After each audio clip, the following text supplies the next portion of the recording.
Good morning, it's 5 minutes to 11. This is Mike Taylor from BBC Radio WM, opening up coverage of the second day of the County Championship fixture here at Edgbaston, Warwickshire against Glamorgan, for listeners on the BBC Sport website and on Sports Extra, on BBC Sounds, and also to those of you on the YouTube feeds.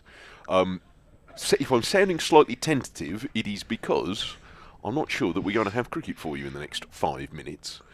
Things seem to be in abeyance because the weather forecasts, which are not greatly encouraging today, although it depends which app you look at, is the curse of the smartphone. We've all got about 16 different weather apps, and they're all saying something slightly different.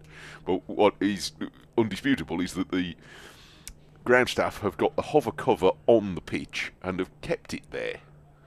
So umpires Ian Blackwell and Rob White have gone out, not in their white coats, to go and have a word with Gary Barwell and co about what's up. But I think the bottom line, Rob Phillips, who's with me from BBC Radio Wales, is that we're not going to start at 11 o'clock. Morning, everybody. No, that's clear. Nobody's in a great hurry. One or two of the Glamorgan players, including Asa Tribe, are just going through some bowling practice with Dave Harrison, the assistant, and the umpires are still chatting to the groundsman with the big hover covering the pitch. There's one umbrella I notice in the old press box stand. Oh, so the person just put it down as I said that. The part of the press box stand that's not covered by the tarpaulin, there's one person with an umbrella there. It is in those degrees of rain that sort of only your older generations will tell you. It's not raining enough for you to get wet in outside at the moment, as opposed to being that rain that soaks you. So that is where we are. So I just wanted to say hello for those of you who've dutifully tuned in at 5 to 11.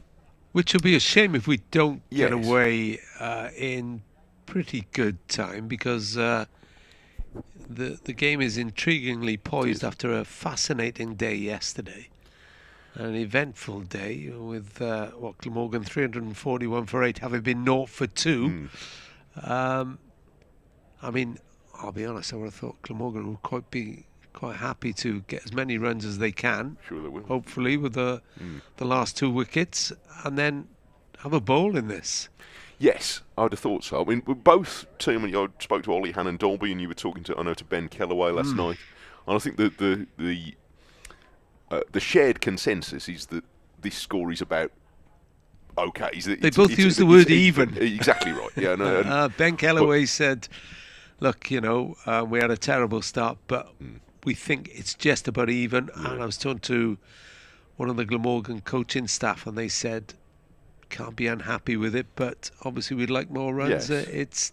It's even going in. Shame about the flurry of wickets with the second new ball, but it just showed the way the pitch is, that both the new balls, the first one in the morning and the second one after tea, really did make a difference. Yes, I mean, Hannon-Dolby's view was that his quote was that it's a new ball pitch. In other words, for the first, and literally he said 6 overs. For the first 6 overs, it was dancing all over the shop. And we saw that in the scorecard. The first new ball took 2 wickets, and the second one took 4 in the first 6 overs. He said, and after that, it was like throwing a switch, and was very different. So we shall see if it carries on being like that for the rest of the game, but possibly not very soon, because now some of those out there are starting to leave the scene, and while the umpires and the groundsman are still in conversation, there is a suggestion on the rain apps that there might be a bit more drizzle coming in the next 15 minutes, and so that this would appear to be an anticipatory rain delay, in that how much it is rain. We think it's going to rain. I think I just invented that. That's a good phrase. Though. So there we are. That's where we're at. The light is playable, I reckon, if they put the floodlights on, but the fact they haven't. A steward suddenly hoves into view at the corner of the Holly stand with his hood up. Or it may even be her hood up, I can't tell. Yes, and one of the Glamorgan players had a cap on, but had his hood up over it, so suggests there may be drizzle in the air, but we are cocooned here. Yes. Well, there's not many cows in this part of Birmingham to see if they're sitting down or not, but that is where we are. So I think what we will do at this point is that we'll obviously the YouTube feed will stay up. For those of you on the BBC Sport website, I shall leave the sound effect on so you can hear the sound of nobody doing very much in Birmingham. Possibly from a distance, if I've got it turned up enough, the sound of umbrellas being put up and down.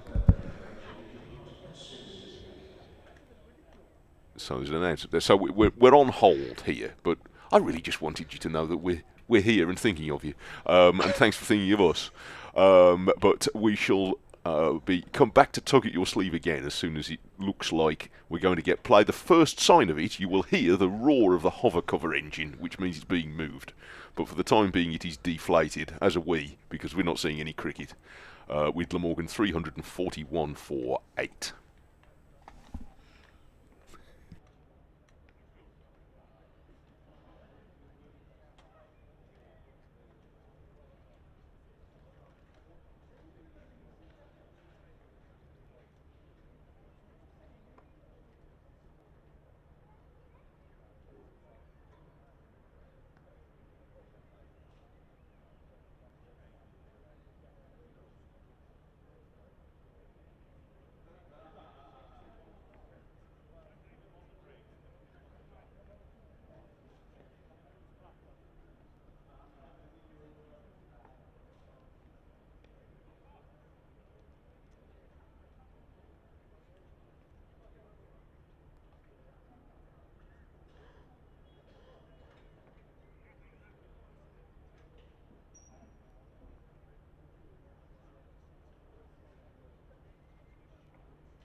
This is Mike Taylor at Edgbaston, where the second day of Warwickshire's County Championship fixture against Glamorgan has been delayed by some drizzle, or the threat of drizzle, that has persuaded the umpires and ground staff to leave the hover cover in place. So we have not started quite on time. I hope at some point there'll be play soon, with Glamorgan waiting to resume at 341 for 8 after a first day on which the new ball was the big threat. Warwickshire's new ball pair, Ethan Bamber and Ollie Hannon-Dolby, sharing 6 wickets. But they're having to wait for their chance to follow up on that this morning. Start delayed at Edgbaston. This is Mike Taylor at Edgbaston.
said it would be the sound of the hover cover that would tell you.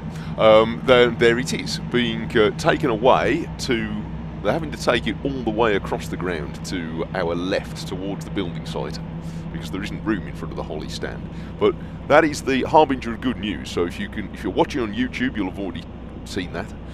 If you're listening online, then the traditional cricketing sound of the hover cover firing up is means that cricket is about to start. How much the conditions have changed in the last half an hour when cricket didn't start to now when it is about to is quite difficult to say. But the rain that was anticipated has not arrived, or at least not arrived in any significant nature. So we are going to start now at 11:30. There are no overs lost. So nominally we shall play on for the full 96 overs today. The forecast for today being what it is, how many of those 96 overs we get in anyway is somewhat moot. But for the time being, we have umpires going out to set the stumps, and Warwickshire are going out to take the field. I can see Mason Crane and Tom Norton, the overnight batters, on their way out to join them. And we're going to start, Rob Phillips, with quite a bit on offer to both teams in this, however long it takes Warwickshire to knock over these last two. Yes, it's going to be really interesting. It's cloudy conditions overhead, and we've seen what the relatively new ball will do. So Crane and the unlikely Tom Norton, who showed a bit of batting prowess yesterday after his hat-trick debut last weekend. See how many more they can add to the 341 total. If they can get up to 350, it's another point. That'll be the first. That'll be the first aim. So we shall start things off here. We shall hear from Dermot Reeve in a little while as well, who is with us again today. If you want to be with us, at least in spirit, you can send us messages. You can email me to wm.sport@bbc.co.uk, and Rob will give you his during the course of this over, I think. Rob, do you want to? Yeah, as Bamber comes in and Norton plays it away comfortably for the opening ball. Bamber with Ethan Bamber, that is, give him his full title. 3 for 61. This is his 21st over. And Tom Norton is on 25 from 38. Started to open up a bit last time when he got a bit of time at the crease. Raises his bat to that one. Let's go past his off stump. He's 18. He's from Abergavenny. And of course he had all sorts of heroic last weekend with the ball rather than the bat. Took a hat-trick on debut. James Rue, Tom Lammonby and Archie Vaughan, son of Michael, all dispatched in 3 balls. As Bamber comes in again. And he strikes that. Cuts it away for 4 runs. Through backward point. Another confident shot from the youngster. Talking to Ben Kellaway, the Centurion, last night, he said no, he can handle a bat. He's played a bit with him at age group level. Both men of Gwent. It looked like he knew what he was doing yesterday, and there was a bit of width offered there by Ethan Bamber, and he wasn't shy about chasing it. No. He's got big shoulders. That's what you get when you... Be a big lad when he grows up, won't he? He looks... he will be. He's only 18 now. Is he a loss to the Abergavenny second row? Well, I was thinking flanker more than second row. Yeah, possibly. He's quick enough. As Bamber comes in again, Norton. Shoulders, arms to this one. Better ball from Bamber. But he's quite a character as well. Really good talker. Spoke to him on the first day last weekend against Somerset, because he'd taken his first wickets, and then of course a couple of days later he's up in front of the media again. And out there with him is Mason Crane, who's on 14. Norton waits. Bamber balls that one, and that's gone through Alex Davis, so they're going to nick one. Score goes up to, that's a bye, 345 for 8. That climbed a bit.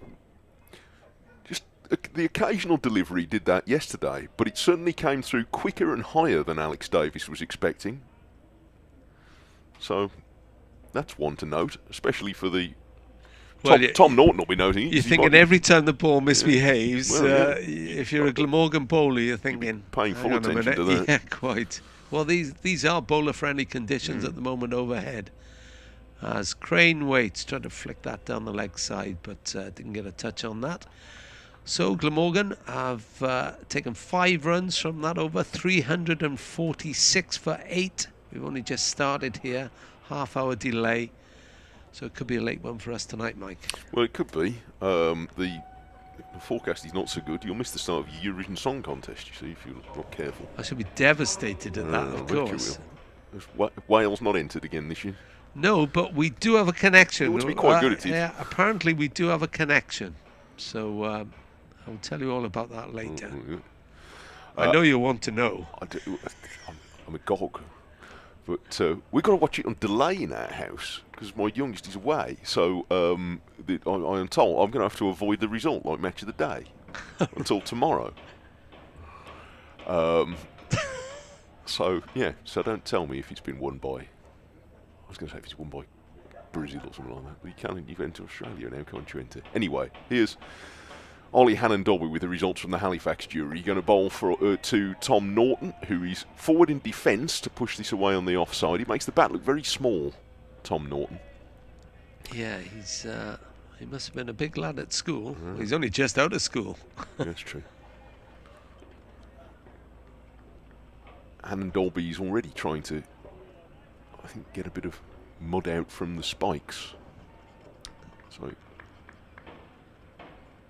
I think it should be too soft over there. Well, he and Ben Kellaway both had used the same word, didn't they? That the match state is even. Yes. And even another 50 runs could tilt it one way or the other. But there would be no more for Norton, who's bowled by a really good ball from Hannon-Dobby that left him a fraction from around the line of middle stump and took the top of the off stump. And 4 wickets now for Hannon-Dobby, who... since his loan at New Road, has come surging back into the Warwickshire squad with 7 wickets in the win over Yorkshire last week and 4 here today. And Tom Norton can leave, I think, knowing that there'll be players higher up the batting card who might have had trouble with that. Norton bowled Hannon-Dobby 29 and it's 346 for 9. Yeah, no chance of that one.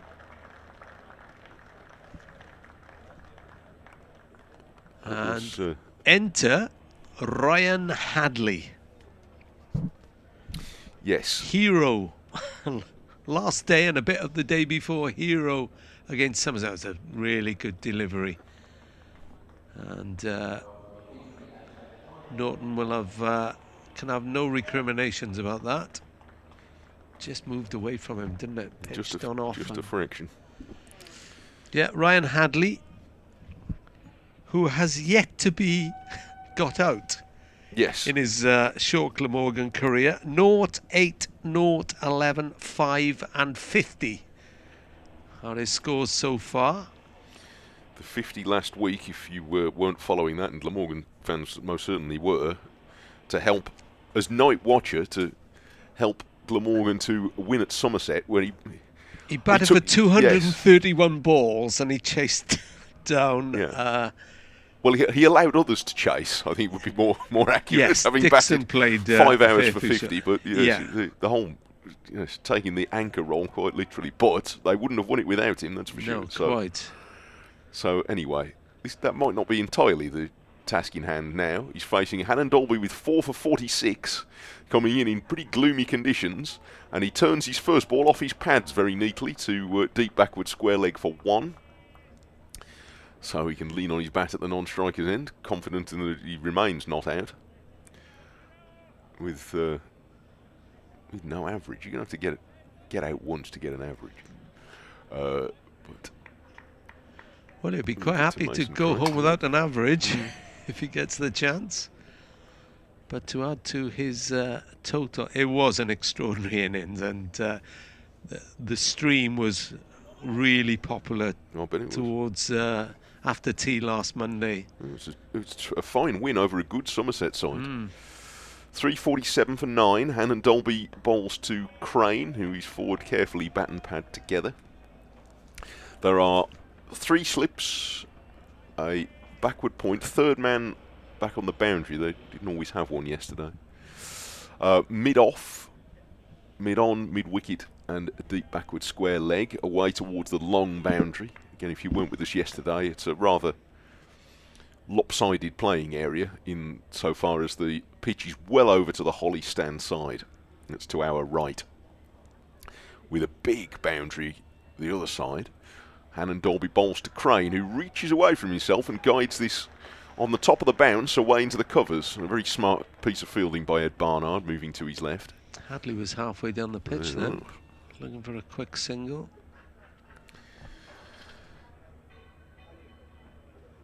It's fresh, not quite as windy today as it was for parts of yesterday here in Birmingham, but it is very different overhead conditions. It is, the sky is filled in, and rain forecast for later, and a little bit of drizzle this morning. Hannon Dolby's trying to shine the ball. We're in the 18th over with this second new ball, but as I mentioned, the feeling was that you've really got to do damage in the early overs with the new ball. Hannon Dolby is having Crane guiding this one to backward point, but straight to the fielding, doesn't get a run. It's the end of the over. 347 for 9, and Crane 14 and Hadley 1. Now going to come and try and resist Ethan Bamber. Well, it's going to be the initial aim will just to get another 4 runs or 3 runs to get up to 350. It's worth another point, of course. Yeah, absolutely. And you know, in this season, every point, well, any season, every point counts. It's worth it. As I mentioned yesterday, with 2 wins in their first 5, if Glamorgan's aim is to stabilise in the First Division, having not been there for a while, then I would suggest they're well on the way to doing it. 1 more win 3 games. I don't think you're going to be very far. Chance then. You're going to be far away, assuming you get a fair smattering of points in the others. So Ethan Bamber into Hadley, straight back by the New South Wales player. Did you say yesterday this is his last outing in this spell? Yes, he's just here for the initial 6 games, and he's going back to Australia then. Whether there's any scope for him to come back, but he is in and around the Australian squad, so it's happened to Glamorgan before. They get somebody in and then they do okay. As Bamber comes in, and he's touched that away for 1 more. I don't think it was a chance. No. To Gully, it just dropped before it got there. Glamorgan moved to 348 for 9. Mason Crane takes strike. Mason Crane has got an average of 41 this season. His top score was 99 against Leicestershire. One of 3 players that game who got to the 90s.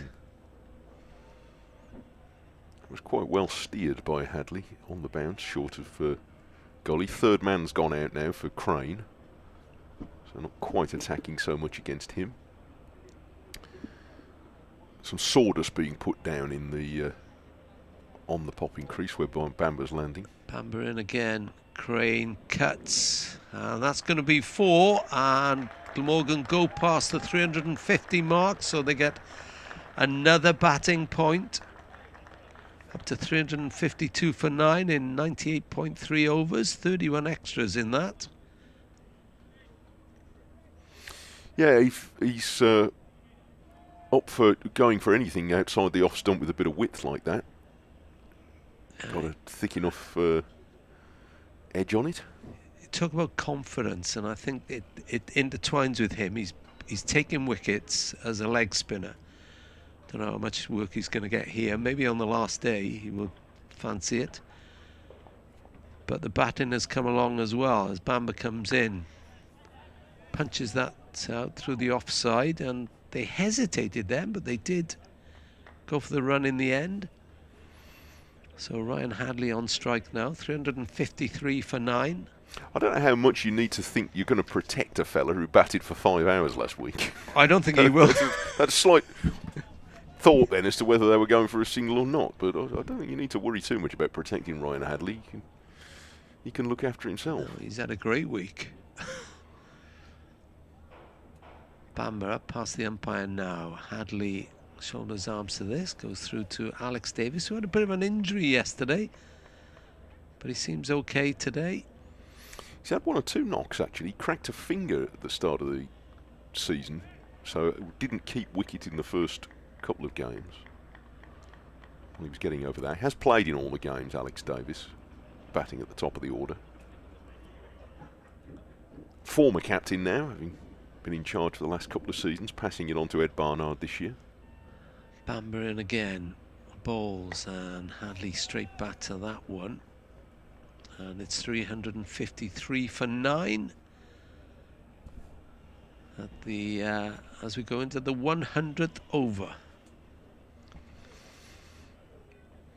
1 or 2 on the stream suggesting they've got 10 overs to get 47 runs. Can they be a bit more aggressive now? But I would say they just want to accumulate as many as they can get. If they can get a few more, that'd be handy. I'm not sure they'll go chasing that. They might do. In a way, they can't lose because if the bowling conditions now look favourable. So Norton and Hadley, I think, wouldn't mind having the new ball. Van der Hoogten as well. Yeah, he'd be up for it. So. Well, they've got themselves into a decent position. They're well in the game. Hannon Dolby bowls to Crane, who's going to push the ball into a gap that's on offer at extra cover. Warwickshire reckon that they are the ones who can finally dislodge Ryan Hadley, so they're happy to let Mason Crane have a single, which he does. Well, this will be a real test for him, won't it? Because Hannon Dolby is, did you say 6'8"? And yes, and propels it at quite a pace. Bit of bounce, a lot of bounce. Yeah, it's the bounce that's the thing, the movement and control. So he's going to have 4 slips, hoping he can find the edge.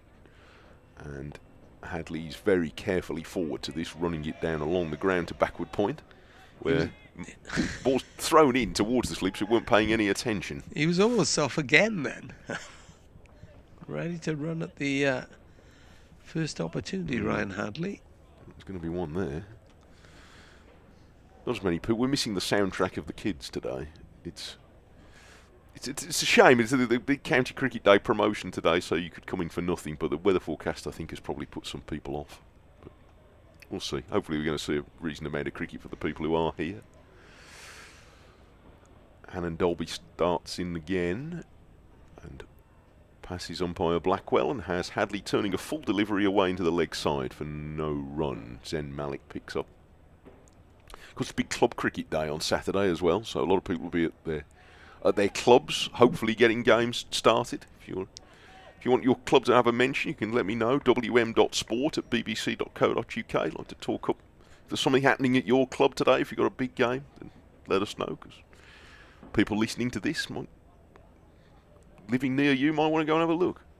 And it's county day today, so free entry, isn't it? So free entry here, but there's plenty of decent standard club cricket being played around the place. If there's one near you, go and give them a look. Hadley's forward, bat and pad together. Crane wants a run, and Hadley's going nowhere. But he's back in his ground at the non-striker's end, Crane, by the time Malik comes to pick up the ball. Yeah, likewise, if you're listening in Wales. Yes. Glamorgan cricket at bbc.co.uk. One of the joys of doing this is the fact that you get in touch with us during the commentaries, or whether you're listening on BBC Sport or on the Glamorgan stream. At Rob Phillips here on Twitter. Hannon Dolby bowls to Hadley, who indulges himself in cutting a slightly short delivery, and he guides it well between the slips and backward point for 4 runs to the short third man boundary. Well played. Yeah, at Rob Phillips here on Twitter, Rob Phillips here .bsky.social on Blue Sky, and Rob Phillips here on Threads. He's everywhere. There's no escape. The Rob Phillips. There is no escape. The Rob Phillips media, nicely put. Media universe. But yeah, it'd be nice to name check some clubs today. Yeah. So let us know. The Welsh leagues will be into the thick of it now, aren't they? In They middle of are, May, yeah. They'll be well away. Here's Hannon Dolby goes wide of the crease, and Hadley wants to kick the strike. He's going to as well. Turns this away through square leg. Then you need to have a policy, lads, because Crane's been trying to get back on strike to seemingly protect Hadley, and now Hadley's taken a run at the end of the over and said, well, I can handle this. Thank you very much. 3.59 for 9 at the end of it. Hadley's 7, and Crane is 20, and these are all handy runs for Glamorgan. Yeah, they'll hope the cloud stays, I'm sure. But it's really difficult looking at Warwickshire's past games here. Really difficult to know what par is on at Edgbaston. Yeah, this season the pitches have tended to ease off. So Ethan Bamber again from the pavilion end, and it's Hadley who faces. Plays that back to the bowler. He's looked pretty unconcerned so far, Hadley, untroubled. Yes, he's playing very, very steadily. Now Plays for Sydney Thunder as well. I'm a little surprised the floodlights aren't now on at this point. In fact, I wonder if umpire Blackwell at square leg is just coming to that conclusion himself, because it has got gloomier in the last 5 minutes. It has. Bamber in past the stumps now. Hadley shoulders arms to this. Good indicator here these days is the Thwaite scoreboard. The old wheels and levers have long gone, and now there's a screen there. But it's as if somebody's turned the contrast up when the natural light fades a bit.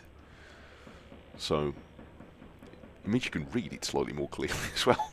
Yes. But it's burning brightly now. Bamber in again. Hadley thought about playing that one, but this avoided it in the end. Yeah, the light is shining brightly from the scoreline now, from the scoreboard now.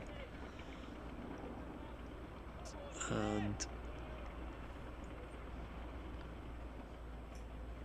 if you like, I will tell you the Welsh connection to Eurovision at the end of this over. Yeah, go on. As Bamber goes in, Hadley defends that without any problems. If you've joined us slightly late, you haven't missed as much, because it's 10 to 12 now, so we've only been playing for 20 minutes after that slight delay. For those of many of you who got in touch yesterday asking about Dermot Reeve, you should be with us again. I'll have to do a radio update at 12 o'clock into the news then, so after that I shall vacate this seat and Dermot will join you again. As Bamber in once more to the obdurate Hadley, who again, textbook forward defensive shot. Then he strolls away to the leg side. Now they're moving people out. So there's a deep cover now going back towards the boundary. 3 slips, third man as Bamber comes in, and Hadley clips this away on the leg side and takes the one off the last ball. So that moves the score up to 360, and as we were saying, it's Eurovision tonight, and Jodie Bartle, who is Wrexham Football Club's women's captain, Right. Her brother Sam is representing the UK at Eurovision. Oh, it's him, is it? Right, Yeah, okay. there we are. I'll probably indulge later, and I promise I won't tell you tomorrow, given the fact that you said you have to avoid the score. It's all right. I don't think we've got a bet on. I think it's okay. Like the likely lads. Yes, that's it. For those of a certain yes, generation. Yeah, you've now divided our audience. People who remember that and people who don't. 360 for 9. Ollie Hannon Dolby's rubbing the ball so hard as if he's trying to file it down. There are 3 slips in place, and he's going to bowl again to Ryan Hadley. He keeps farming the strike at the moment. And he's bowled, trying to leave that outside off stump, and it cannons into the top of off stump. 5 wickets for Hannon Dolby, and that's going to be, as you can hear, very warmly welcomed by the members, among whom he's tremendously popular. 5 for 53 for Hannon Dolby, who's been just the man for the conditions this morning, and he's also the man to finally prove that Ryan Hadley can be dislodged, playing no stroke and regretting it as his off-stump was knocked back. So 2 wickets this morning for Oliver Hannon Dolby, giving him 5 for 53. Glamorgan all out for 360, and a big hug for Hannon Dolby from his colleague Ethan Bamber. Between them, they've shared 8 wickets, and they leave the field, underlining, I think, that the new ball is where really this game is being played. And so it's going to make, when Warwickshire come out and bat, presumably they will fairly shortly, a treacherous period. But let's just hear the applause for Oliver Hannon Dolby, the testimonial last season, which showed him just how much he's appreciated by Warwickshire supporters, and being applauded off again. A triumphant return for these 2 home games from his loan at Worcester. Good for him. Well, you've got to say, Hadley, the moment he was bowled, he didn't hang around, he raced off, and I don't think that was shame, the fact that he was out for the first time in 7 innings for Glamorgan. I think that was all about the fact that he can't wait to bowl on this. Although he tends to come on first change, he doesn't appear to like opening the bowling. He's quick enough, but he doesn't like opening, it would seem. So I would imagine it will be Tim van der Hoogten to open one end, and probably the teenager Tom Norton on the other, from the other. But 360 all out. It's going to be a really interesting day amid the showers, I suspect. In fact, it looks a bit gloomy over to beyond the far stand. If we start, and by the way, the umpires have come straight back out, which the roller was being put on, but I wonder if we are even going to get to that point, because I have a slight feeling gloomy over there. Yeah, and I wonder if there's some drizzle moving in. And the lights are coming on. Yeah, the hover cover is being started up. So, frustratingly for Glamorgan, and I'm sure their bowlers were absolutely itching to get their boots on and come out, but they're going to be held up because the drizzle has arrived. So Warwickshire got rather what they wanted out of that little session. But here come the ground staff with the hover cover. So we're going to be on pause again for a little while, annoyingly for Glamorgan, certainly. Rob Yates and Alex Davis, I suspect, will get over it, the Warwickshire opening batters, because, yes, now looking across towards the city, the tall buildings are starting to, the view is starting to get a bit fuzzy, which is the indication that drizzle is now falling across this area. So, let me just briefly round up the Glamorgan innings of 360. Ola Sandcourt Davis bowled Bamber naught, and Tribe Court Davis bowled Hannon Dolby naught yesterday morning. Then the substantial partnership between Carlson and Kellaway of 194. Carlson was caught by Barnard off Mosley for 85. Ingram followed, caught by Davis behind the wickets by Barnard for 8. And Dixon caught by Yates off Bamber for 33. The new ball accounted for 4 wickets. Kellaway eventually for 139, caught by Yates at second slip off Hannon Dolby. Chris Cook was LBW to Hannon Dolby for 3. Van der Hoogten caught by Yates, a flyer at second slip off Bamber for 4. And then the 2 wickets this morning, Norton and Hadley, both bowled by Hannon Dolby for 29 and 8 respectively, leaving Crane unbeaten with 20. There were 31 extras in a total of 360. And the bowling figures: Bamber 23 overs, 6 maidens, 3 for 72. Hannon Dolby 20 overs and 1 ball, 8 maidens, 5 for 53, a triumphant return. Thompson 12 overs, 2 maidens, no wicket for 60. Barnard 10 overs, 2 maidens, 1 for 35. Webster 12 overs, 4 maidens, no wicket for 27. Gilchrist, 15 overs, no maiden, none for 53, figures that don't do him justice. And Moseley, 9 overs, 1 maiden, 1 for 36. But in the time it's taken me to read that out, the weather has deteriorated markedly, I'm sorry to say. It's a gloomy sight now. The hover is on, as you heard, and they're pulling over the side covers as well. And it's looking very grey over the city. The is that a telephone tower there? It's got, yes. You can hardly see it now. No, the BT tower that's just across the centre of Birmingham. It was BT, but yeah. The other towers from here are starting to not quite fade from view exactly, but it's becoming a bit fuzzy in the drizzle. So, yeah, that's not a great sign, I'm afraid. The hover cover and the sides of it now being unfurled.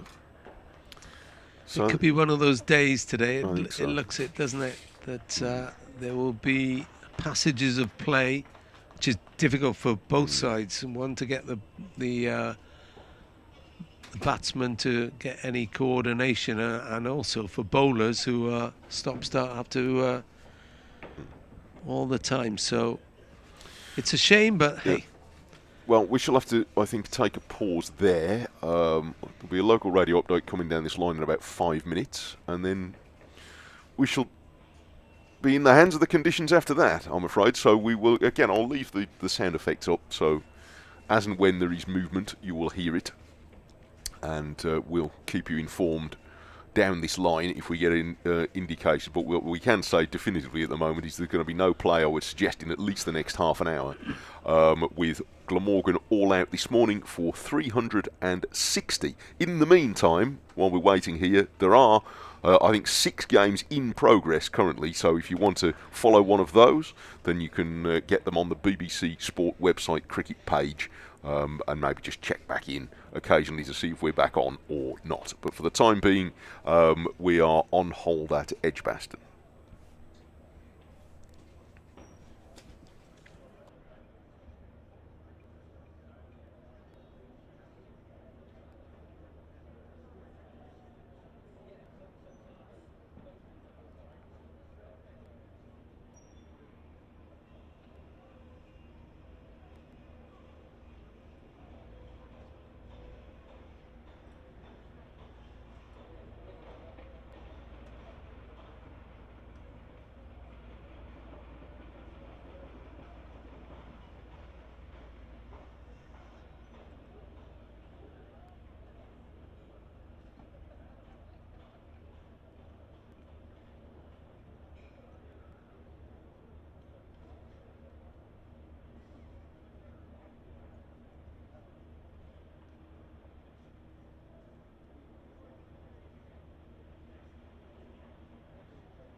This is Mike Taylor at Edgbaston, where rain has interrupted the second morning of Warwickshire's County Championship fixture against Glamorgan, only after a 22-minute burst of play in which Warwickshire ended the Glamorgan first innings at 360. Both wickets this morning falling to Oliver Hannon-Dolby, who bowled both the tail-enders Tom Norton and Ryan Hadley, to finish with 5 for 53 and now 12 wickets in 3 innings since returning from his productive loan spell with Worcestershire. He shared 8 wickets within the innings with his new ball partner Ethan Bamber. Glamorgan all out for 360, but rain has delayed Warwickshire's reply. This is Mike Taylor at Edgbaston.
And a very warm welcome back to Edgbaston, where they've taken lunch on day 2 of this County Championship Division 1 game between Warwickshire and Glamorgan. Just a few overs possible this morning, but Warwickshire made the most of them, bowling out Glamorgan, taking the last 2 wickets for Glamorgan, a total 360. So the Warwickshire reply is about to begin. Alongside me is Dermot Reeve, and some talk on social media that why did they not start at 11, and also why have they sat in for an hour when it's been the best weather of the day. But yeah, I mean, they did take a firstly good afternoon to everybody, and good afternoon, Rob.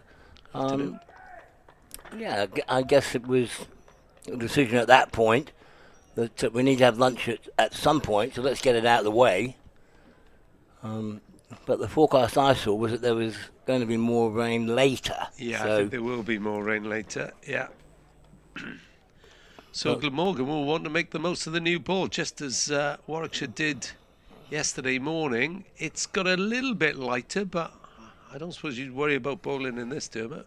No, it's really good conditions to bowl. Normally when you get cloud cover and low cloud, I think it can make it just feel a bit more sort of humid. And those conditions are when you're going to get more swing. Yeah, well, Glamorgan's most successful bowler this season, Tim van der Hoogten, the Australian-born Dutchman. Actually, he's not the most successful, but he is. He is. I was right in the first place. He's got 20 wickets already this season.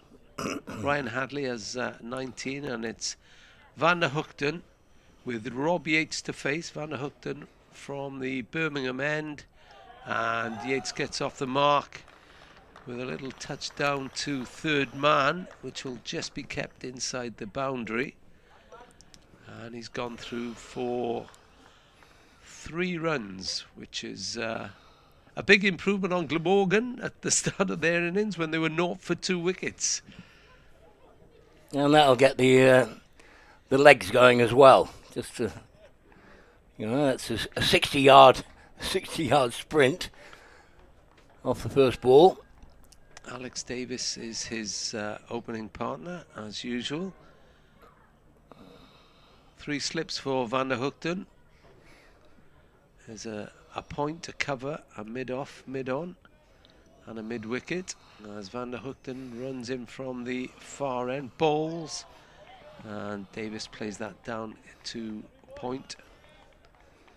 Yeah, I'd say traditionally you'd probably have a gully instead of a backward point for a medium pacer or a fast bowler.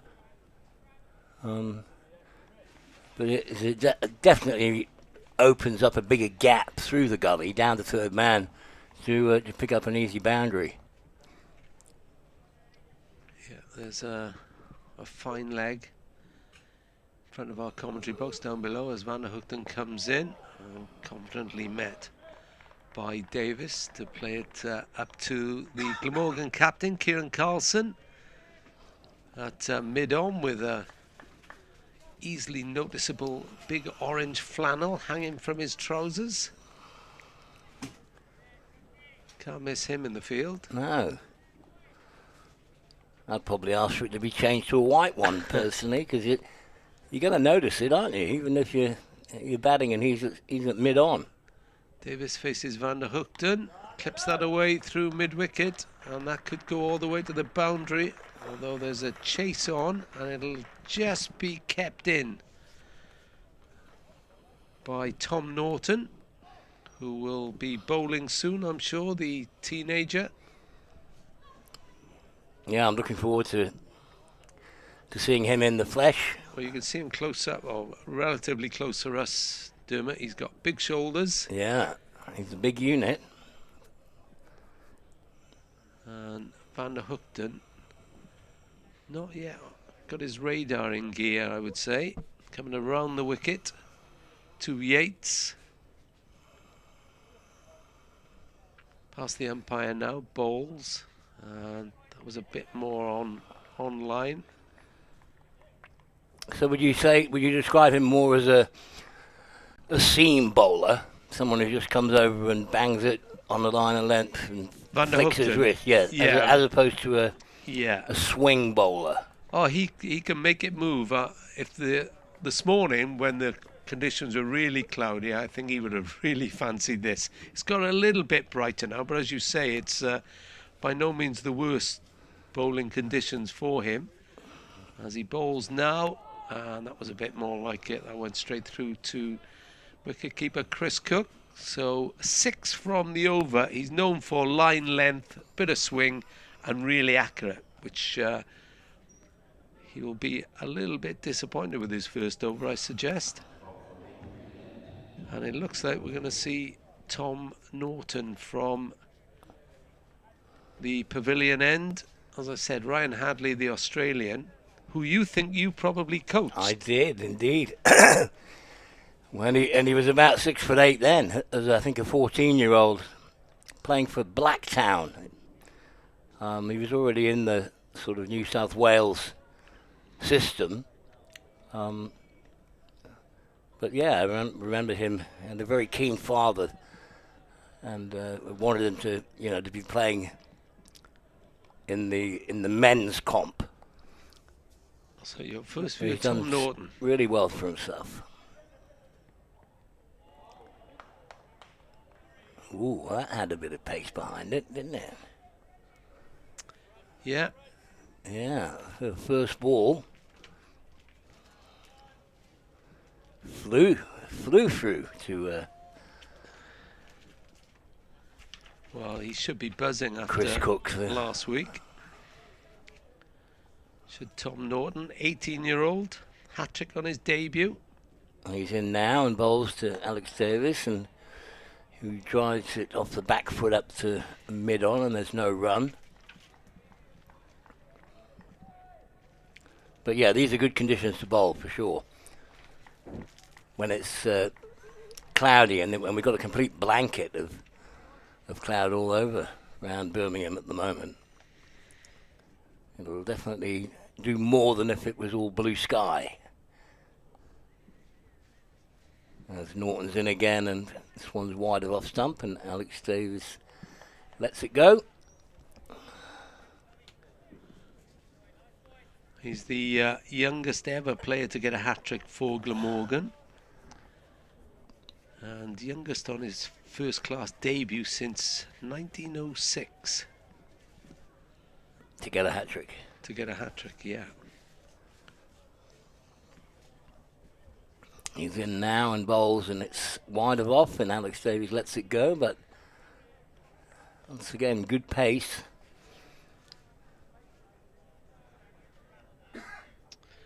And as you probably know, we've missed a fair bit of play this morning, so there are 74.2 overs left today. But the forecast is not great, you have to say.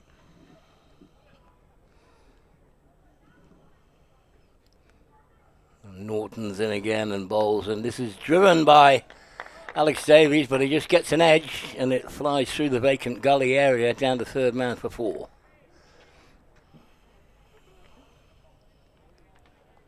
I don't suppose Norton will be too unhappy about that. I'm going to mention this on, remember you can get in touch with us, Glamorgan Cricket at bbc.co.uk, or Rob Phillips here on X. Same on Blue Sky and Threads. Blue Nose Bear says, not being funny, but absolute joke, no play for an hour when it's been dry, and they'll come out at 125 and a big band of rain is arriving. Disgraceful. That's from Blue Nose Bear, who's a Warwickshire fan.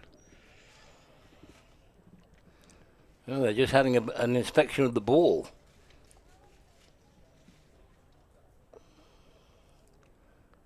Yeah, they are. It's quite early for that. Yeah, I mean, occasionally you can get a ball that very quickly will go out of shape. You know, all it has to do is be hit hard once by the batsman. Norton in is his last ball of the over, and that's wide of off, and Alex Davies lets it go. So 4 runs coming off Norton's first over. Van der Hoogten conceded 6. There's no extras, so that makes a total 10 without loss after 2 overs. Yeah, and we shall see today just how good 360 is as a first innings total. It's difficult to tell until the other side have batted on it. This pitch does have a habit of getting easier to bat on as the days go by. But there's been a bit of rain around today.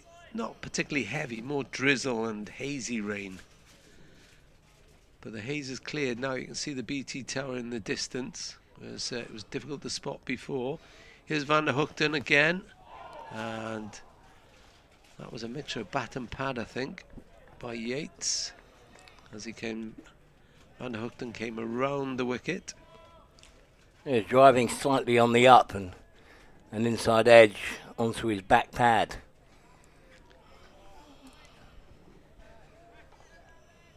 So Tim Van der Hoogten, 20 wickets this season at 22.8 as Yates fends that away on the offside. Picked up at short cover by Norton. Yeah, Yates starts with his back foot on about middle and leg, and his front foot on a sort of leg stump, and then there's a definite movement across with the back foot and the front foot before the ball's bowled, which takes him across onto about middle and off. Van der Hoogten in again. That one came in off a length over the top of the stumps. Good leave by Yates.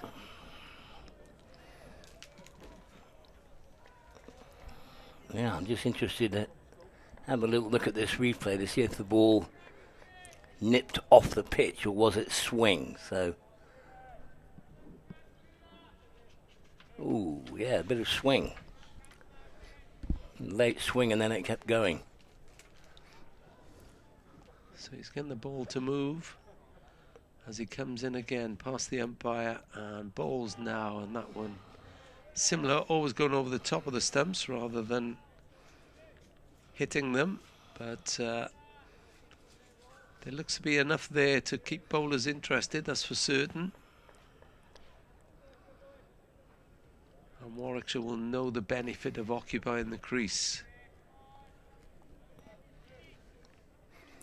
Yeah, well, the first job really of any decent opener is to see off the new ball. As Van der Hoogten's in again. Forward defensive by Yates, and Maiden over that one from, one more ball to go. So far a Maiden. Warwickshire 10 without loss.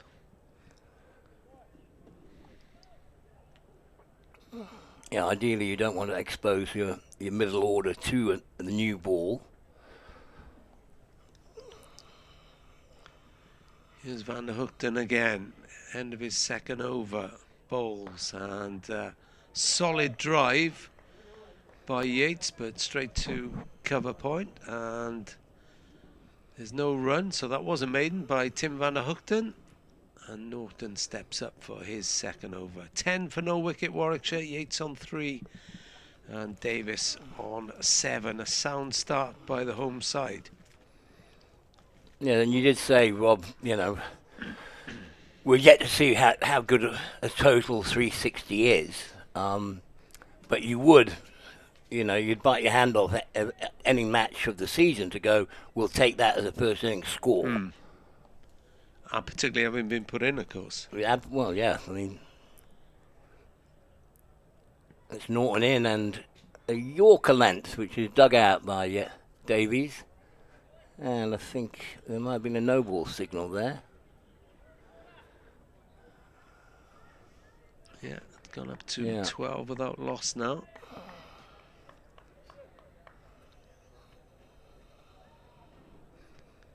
You know, I always work it out that basically like a score of 360, that's pretty much every batsman making 36. This one is wide of the off stump. Alex Davies lets it go through. A good take there by Chris Cook, and it didn't carry.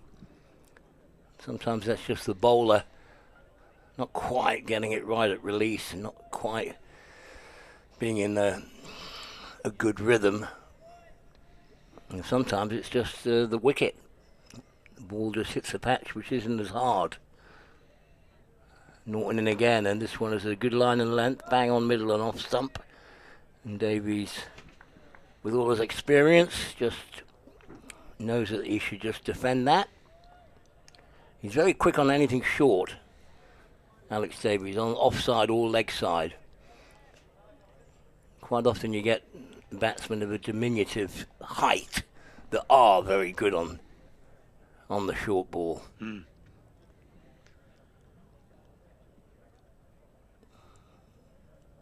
Norton in again, and this one is driven but into the ground.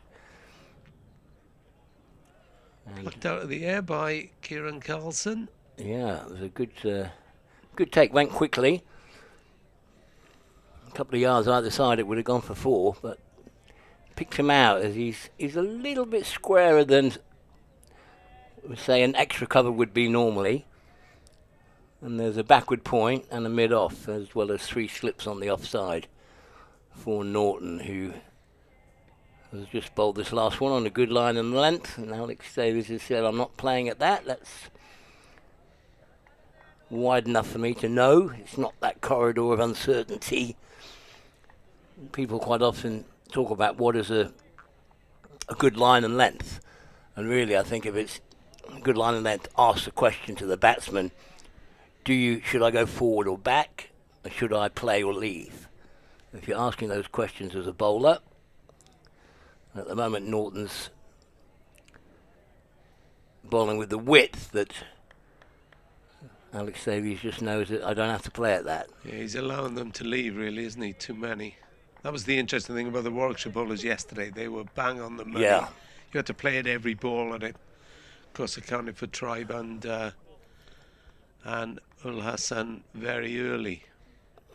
Yeah, it is important to make the batsman play, as they say, against the new ball. And this one is attempted to drive by Alex Davies. It was fuller and straighter, but no timing at all. Got through a shot early, which means you close the face of the bat on the ball and it goes off the inside edge. And got his timing all wrong with that shot.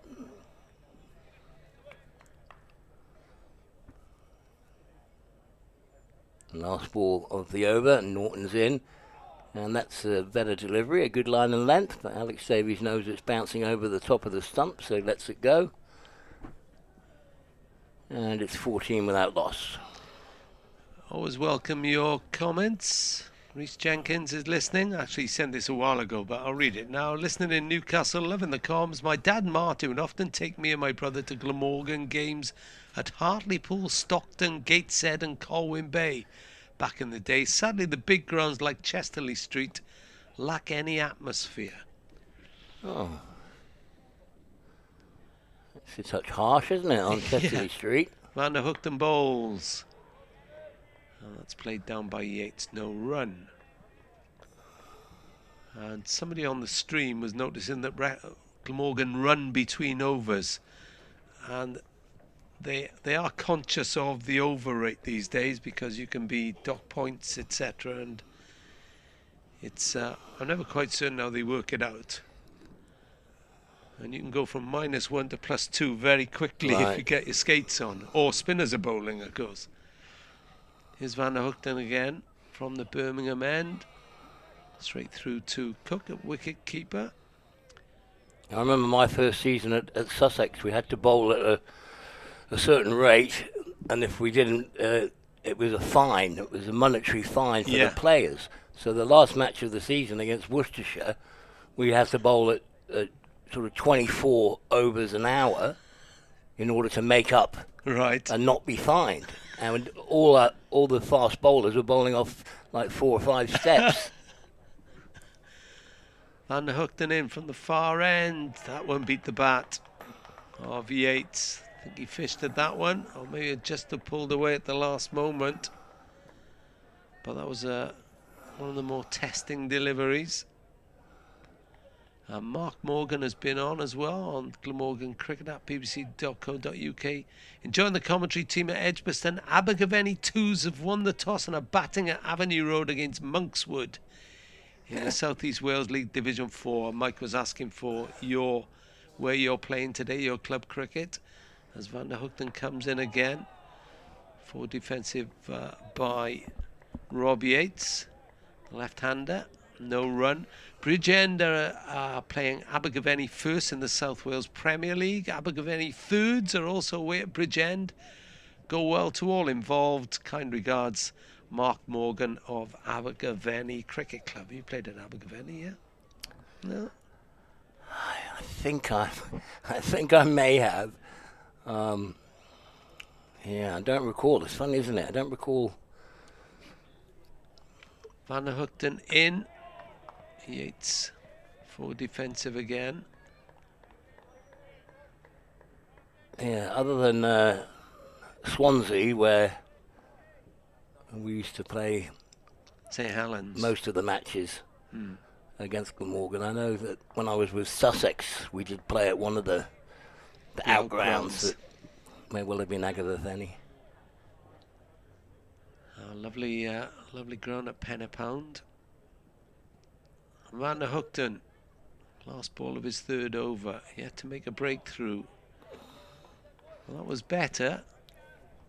And that's the end of the over. And Warwickshire remain on 14 without loss. Decent enough start without too many troubles, you've got to say, Dermot. Yeah, they're looking fairly solid, the opening pair at present.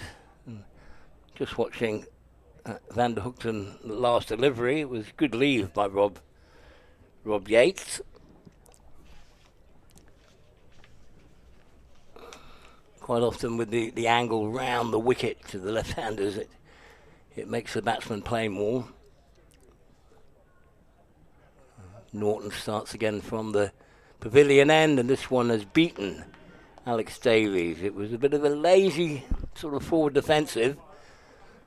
But I would say he definitely played at it. And it might just have moved away off the pitch because he's played and missed it. He did have a little look round to the wicketkeeper. Yeah, angling in and then nipping away. And here he's gone forward. And for a moment, he didn't know where the ball had gone. He was looking back to make sure his stumps weren't going to be tickled. But a good line of length there from Norton, who's I think he's as brisk as any of the Warwickshire bowlers. Seems to be warming to his task here, doesn't he?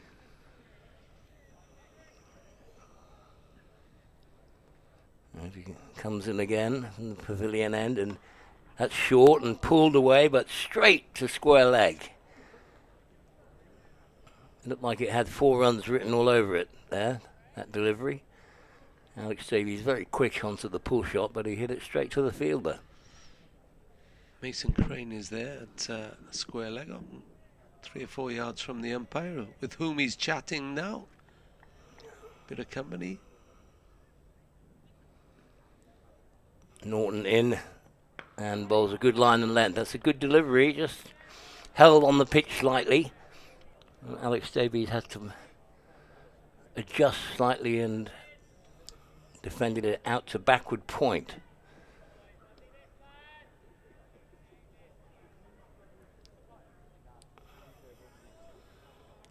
But for the moment, I'd say there's not quite the swing for the Glamorgan attack as we saw for Hannon Dolby and Ethan Bamber. This one is down the leg side, and Alex Davies flicks at it with takes his bottom hand off the bat, but he makes no contact with the ball, and it just deflects off the thigh pad, and that's 4 leg byes. What's your take on wicket keepers opening the batting then, Dermot? For me, whatever number you go in at, whatever number you are in the batting order, it's really an irrelevance once you're out there. You know, the game happens one ball at a time. Yeah. So I have no problem with Alex Davies opening the batting.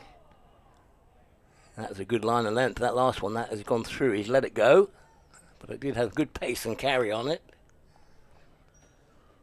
I think Kieran Carlson would like his bowlers maybe to bowl a bit fuller length and ask a few more questions. Maybe make them play at more deliveries than they have done today. Yeah, definitely.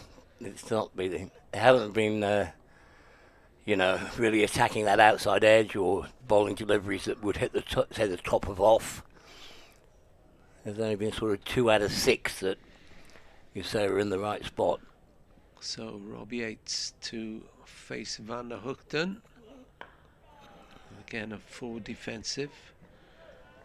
Rob Yates made his first class bow 6 years ago on May the 14th. So that would be 6 years ago Thursday against Hampshire.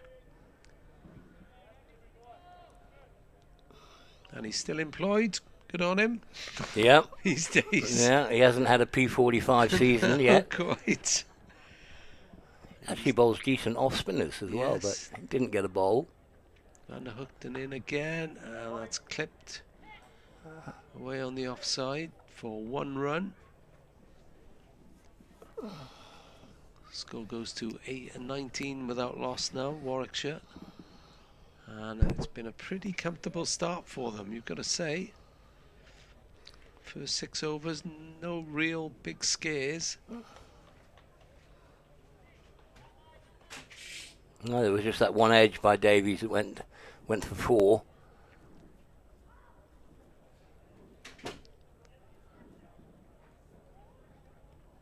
Van der Hoogten bowls.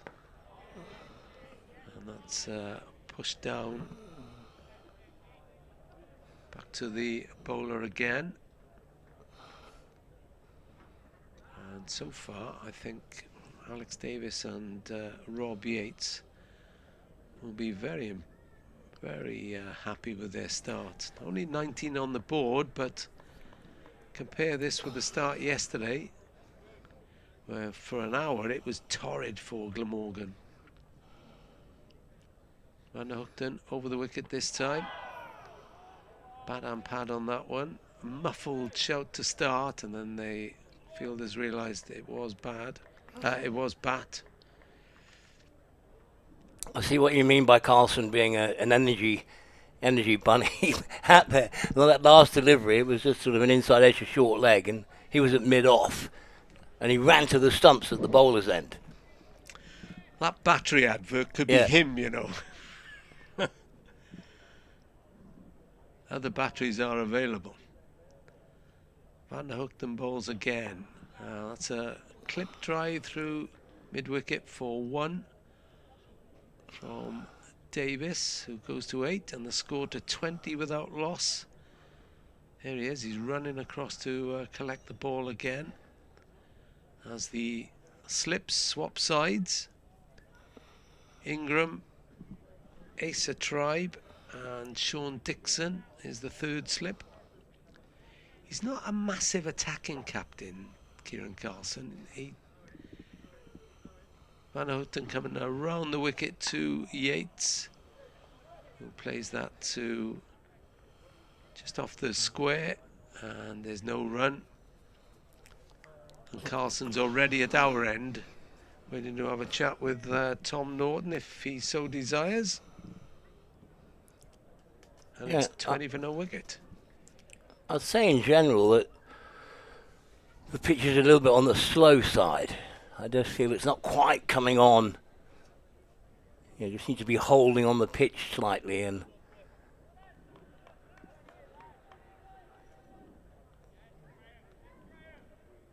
that can make timing the ball a bit more difficult for the batsman, as Norton bowls a good line of length, and this is just defended by Alex Davies up to mid-off, no run.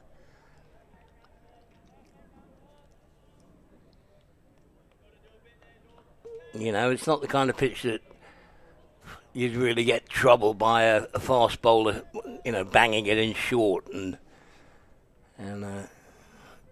trying to apply a bit of chin music.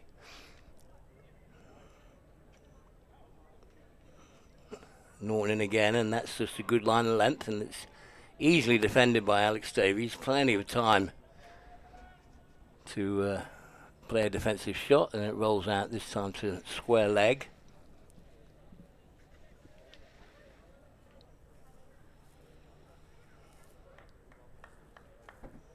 So he's bowling with a 6-3 offside field, 3 slips, and then there's a ring of 3. Mid-on, square leg, and a fine leg.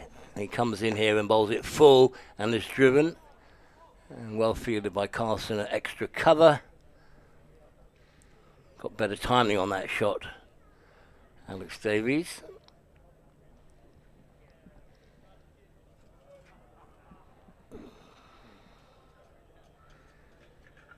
But we're into the 8th over now, and really the batsmen have been pretty untroubled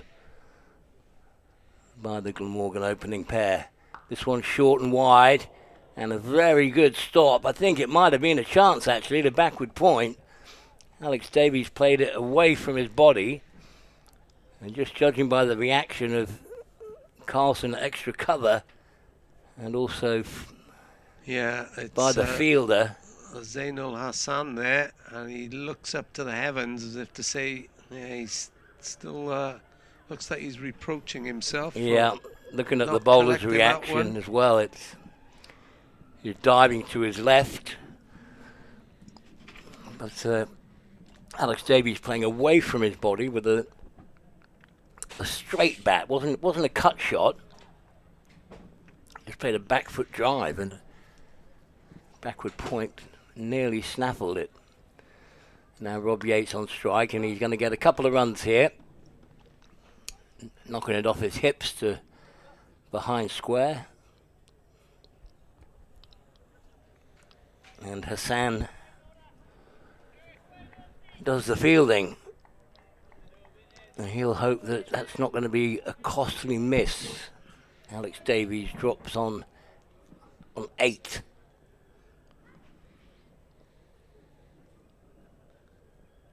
And Norton round the wicket to Rob Yates. Last ball of the over.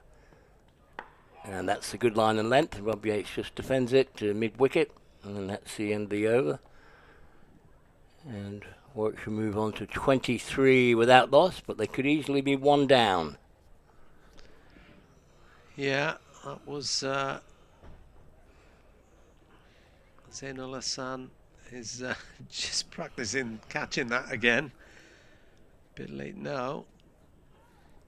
Yeah, it's not the best weather. No, not the best seeing weather. But for fielders, it's cold. Yeah. It's got that chilly breeze, and your hands are far better off utilised when they're nice and warm. And so Van der Hoogten for his 5th over in, and that's played on the onside by Davis to the aforementioned Zainul Hassan. No run, 23 for no loss after 8 overs. Warwickshire will be quite satisfied with this. Not too many in today. Oh, it's free entry if you're around Edgbaston. Or maybe on the borders can get across. Van der Hoogten in once more past the umpire. Davis jumps onto the back foot and plays it up to mid-on. Again, no run. Yeah, it squared him up there. I think the ball actually did a little bit off the pitch.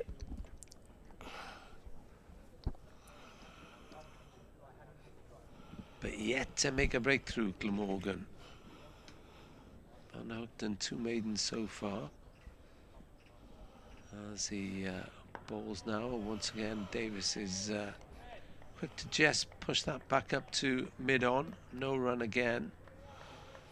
It's more accurate from Van der Hoogten after his first over, which was by his terms a little bit costly, but Not too much of a threat so far to Alex Davis, who actually made his first-class debut against Glamorgan way back in 2011. As Van der Hoogten goes past the umpire, Davis, that one went through him. Just outside off stump, that was a much better line. Yeah, that's hell of a long time to be, I guess, playing the game. 15 years, that would be. Yeah. For Alex Davies, and saw by the way he kept and his glove work that he's got lovely hands to catch the ball, and a very good batting record also. Really good, yeah. Van der Hoogten trying to dislodge him, and he's easily just takes a step back into his crease, and solid back foot defensive shot for no run.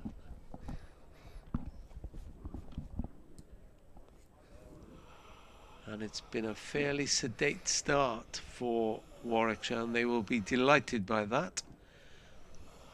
After this over, I'll make way for Mike Taylor and move into another room to go and speak to the nation.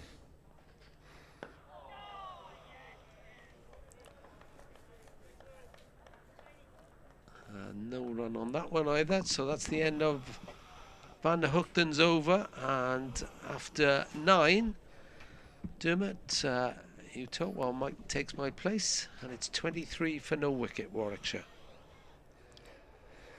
And a good over that by Van der Hoogten, but Alex Davies relatively untroubled, but he was made to play.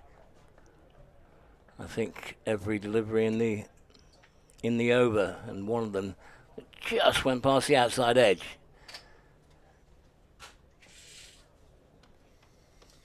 Yeah, we haven't seen particularly what you'd call extravagant movement, have we? We've been steady enough, but not quite finding as much nip as the Warwickshire opening bowlers did yesterday. No, we'll now see how Zainul Hassan goes with the ball, because he's replacing Tom Norton from the pavilion end. And he's over the wicket, which I like to see, to Rob Yates, the left-hander. And he starts off with it on a very good line and length. Zainul Hassan, who I notice was schooled locally here, although his origins are in Pakistan, but was, so I read here, went to school in Stourbridge. Right. So has some connections to the West Midlands. Well, he's an opening batsman who's come on first change, so I think he's a very promising all-rounder, and that's another good delivery, good pace, a nice line and length, and Rob Yates just defends it, and it rolls out to Carlson in the covers. No run. The weather forecast for the rest of the day is distinctly mixed, so how many of the 66 overs that are still listed we shall actually see is, we don't know. There is a band of rain that appears to be advancing on Birmingham, although not as quickly as it looks like it was going to earlier. And this ball is driven by Rob Yates up to mid-off, no run.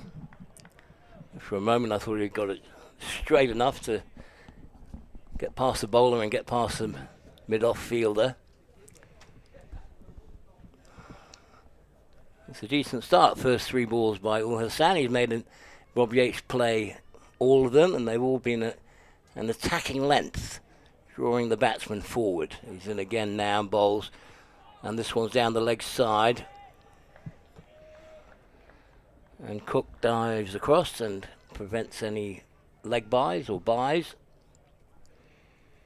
He's a briskish medium pace. He's billed as medium, but maybe he's a little bit quicker than that. Lively medium. Yeah, I'd say so. Medium. I'd say so. He's not quite to the extent of Norton, but he's also strongly built, isn't he? In all shoulders, Ul Hassan.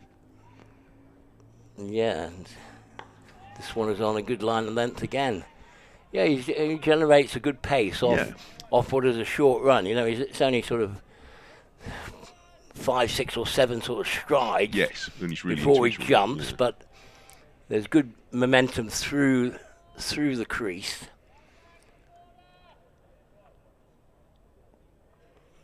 He's been pretty much bang on target for 4 or 5 of the balls. Looks like he's trying to swing them back in and get Yates LBW.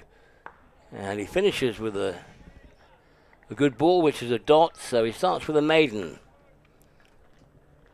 Tidy start. Yeah, that was good. And we've seen in this match so far, and demonstrated by Hannon Dolby himself, that the merits are there for not necessarily bowling at huge pace, but being accurate. And Hannon Dolby finished off Glamorgan in exemplary fashion this morning. Just keep aiming at the top of off stump.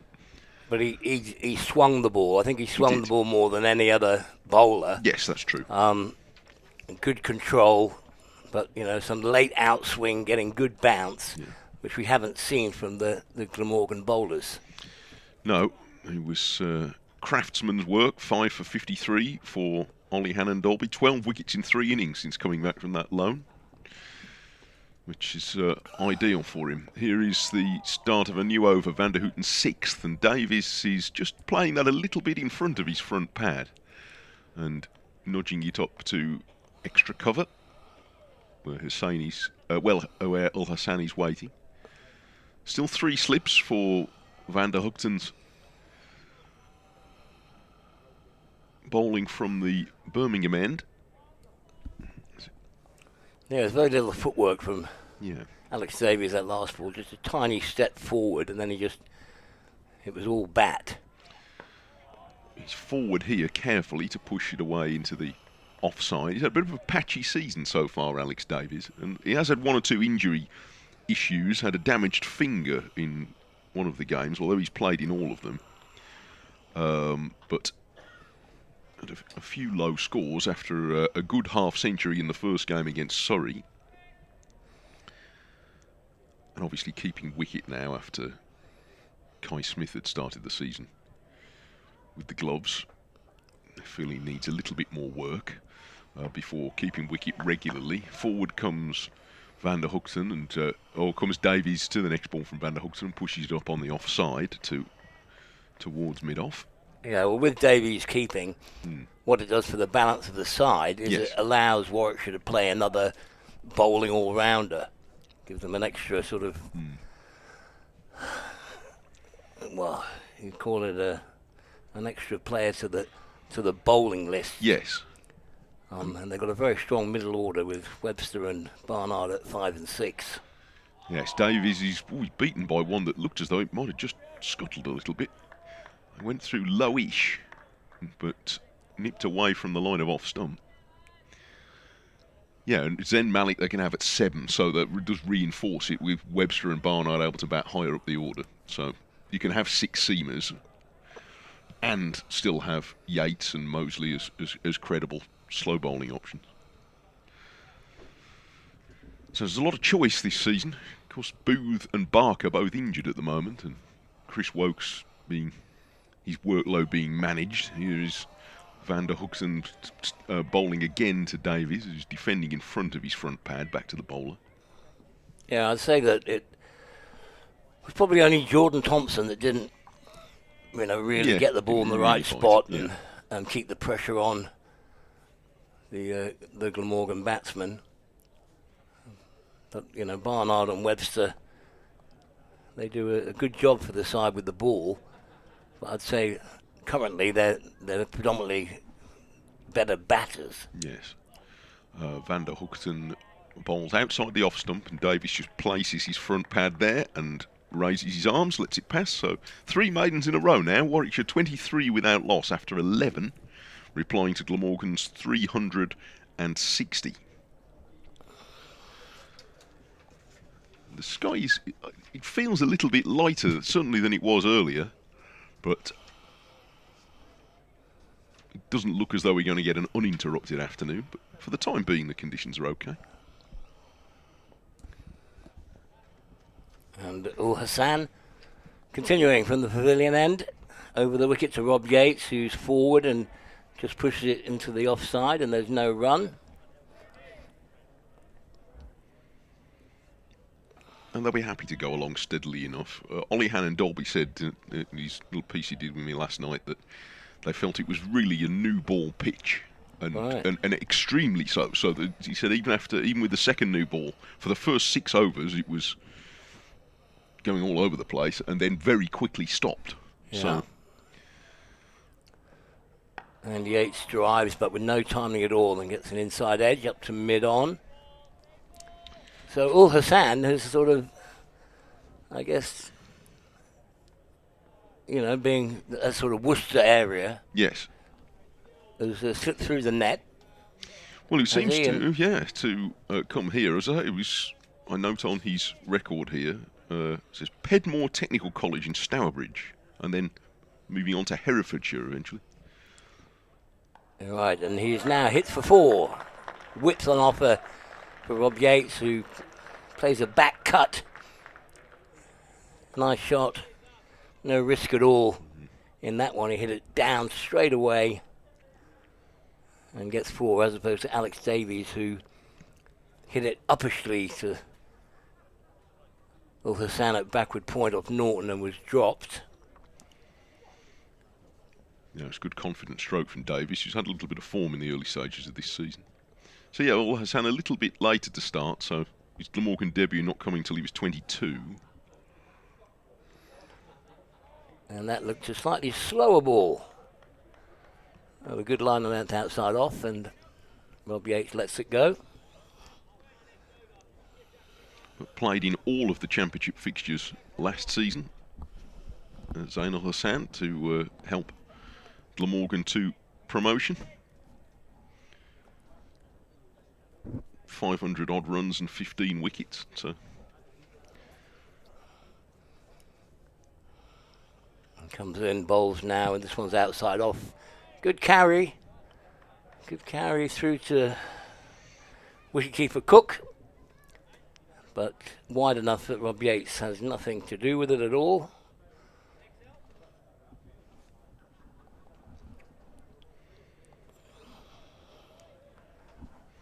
Well, if the value is making sure you're around after the new ball has gone, particularly so in this game, then this is fine at the moment. He just looks in decent control, doesn't he, Yates, so far? Oh, yeah, we're into the 12th over.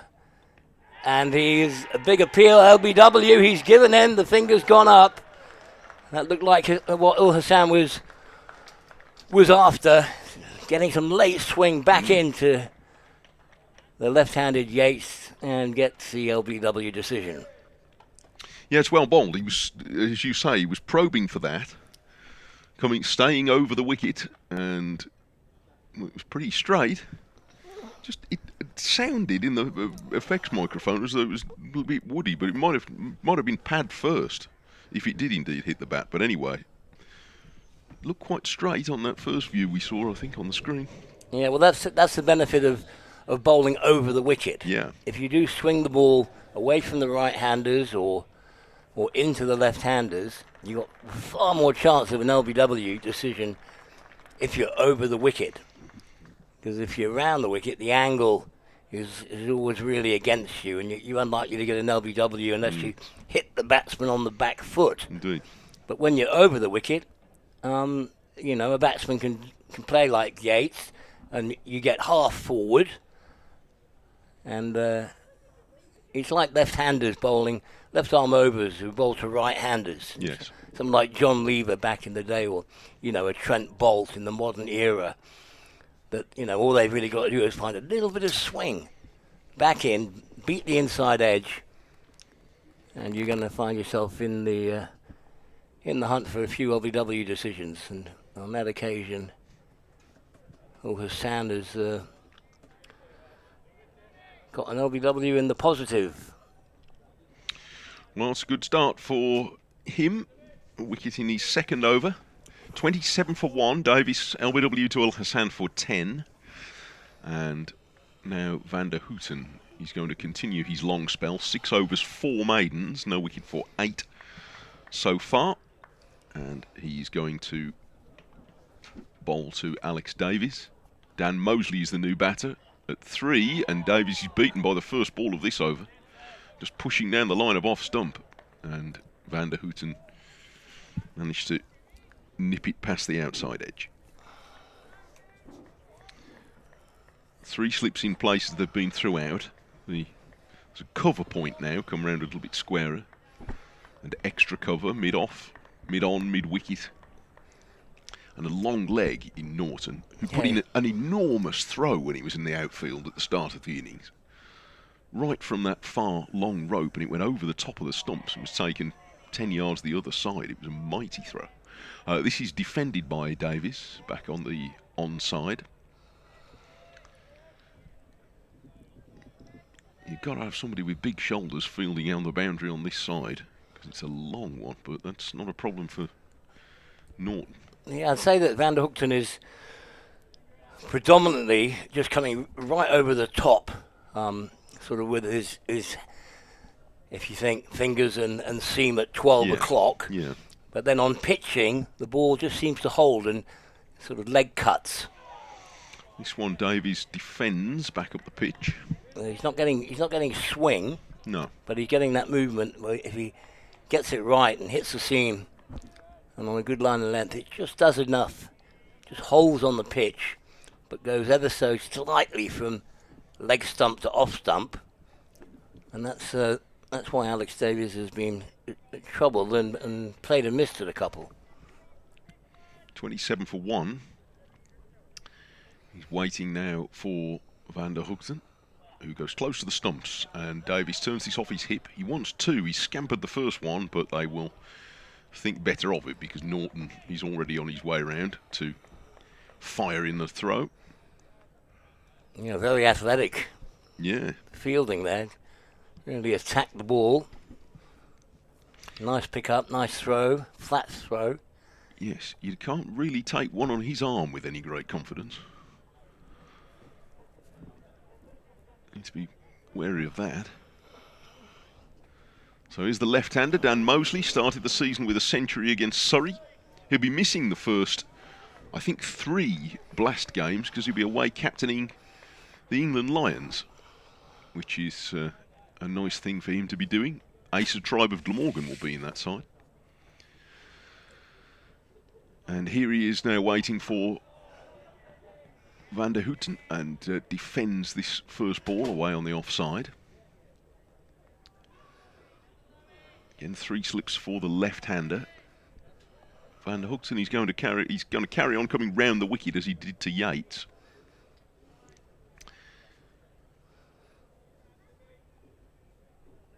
With 3 slips, backward point, gone back a bit. Hey, he's very accurate, Van der Houten. Makes the batsman play a lot. Doesn't give him much away in this spell. He bowls again, so that one's just wide enough for Mosley to let it go, and it's the end of the over. 28 for 1, Warwickshire in 13 overs.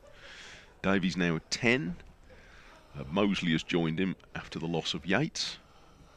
And some more slightly heavy clouds starting to appear to our left, but we're okay for the moment. Yeah, I always think of Alex Davies as a positive batsman, a positive opening batsman who can score quite quickly. Quite often he'll be going at a run a ball.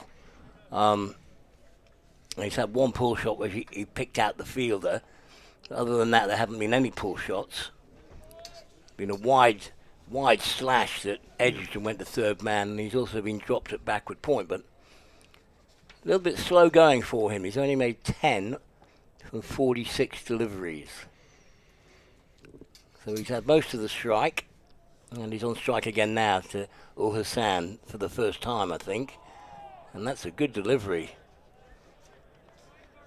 Definitely lively medium pace from Ul Hassan. He's claimed the 1 wicket thus far. Yes, he's made a good start from the pavilion end. He's offered some little bit of control and worked his way through to getting Rob Yates. He's in now, and this one just leaves Alex Davies ever so slightly, and causes him to get squared up as he defends it sort of a bit ungainly up to mid-off. It's happened a few times in this innings for Davis. It just feels like he's reaching for a bit of form at the moment, doesn't he? He's not quite fluent. He's meeting the ball in front of his front pad. Yeah. So he's only taking a little step forward.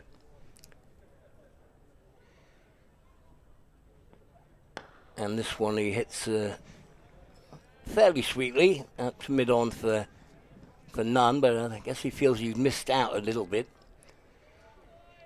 But that's why I think this pitch is slightly on the slow side. Yes. I think it just, a lot of the time, the ball decelerates as it hits the pitch.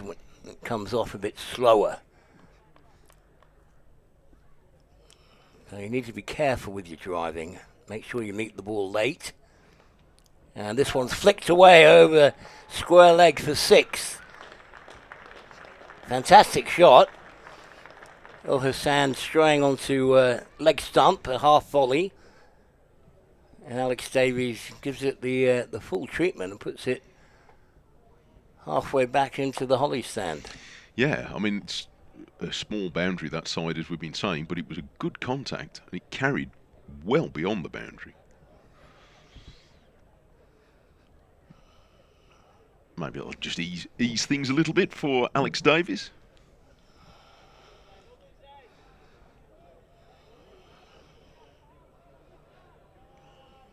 Who I imagine will be opening the innings in the Blast as well as he did last season. He was no longer captaining, of course, in that form of the game. And this one is full, and Alex Davies defends it onto the offside, and backward point does the fielding. But that ball that he flicked for 6, that was the kind of delivery that, some batsmen will just try and just get the face of the bat on a little turn to the leg side and guide it down the fine leg. But he gave it the full, well, that's outside leg, and I'm seeing it well, and whips it for 6. And this one he has the patience just to let go. So one fantastic shot in the over. Did you have occasions when maybe you go out to bat and you aren't quite in form, but you can sort of play yourself into form, or even one good shot just frees the gears a bit? I personally generally in the 4-day game started my innings very slowly. Yeah. It was all about, well, the other batsman's in that I've joined, so it's about our partnership. And I didn't mind scoring slowly at the start of my innings, because I did once out in Australia, and in the first 2 hours I only scored 19. But by the end of the day I'd made a double 100. So, I didn't feel the pressure of scoring slowly. This is Van der Hoogten continuing into his 8th over now, and Mosley's forward, bat and pad together, squeezing this into the leg side. So, my mindset would be, if I wasn't, if I was just defending but seeing it okay and I'm not playing and missing, and I'm getting in and used to the conditions, this was what it like. Yes. When you ended up with a double 100. That's it. So, so you can. It's amazing how quick a batter can make up time, isn't it? If you were later in the innings, Van der Hoogten just angles this into the pads of Mosley, and he times this beautifully through mid-wicket, beats Al Hassan's dive and away for 4 runs. And even though that's his first scoring stroke, he moved onto it very confidently. Yeah, really good shot. Clipped nicely. Van der Hoogten's been very tight, but Mosley was up to the challenge of that last ball. Just coming in on the angle with him being round the wicket, pitching about middle and leg.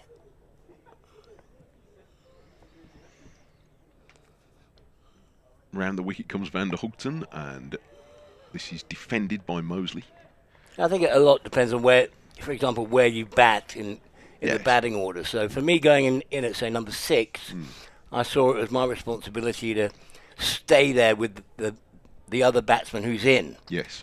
And try and get a partnership. And if he gets out, and I end up say, batting with the tail, if I end up in and I've suddenly got 9, 10 and 11 to come in, then I would change how I'd play sort of more of a one-day.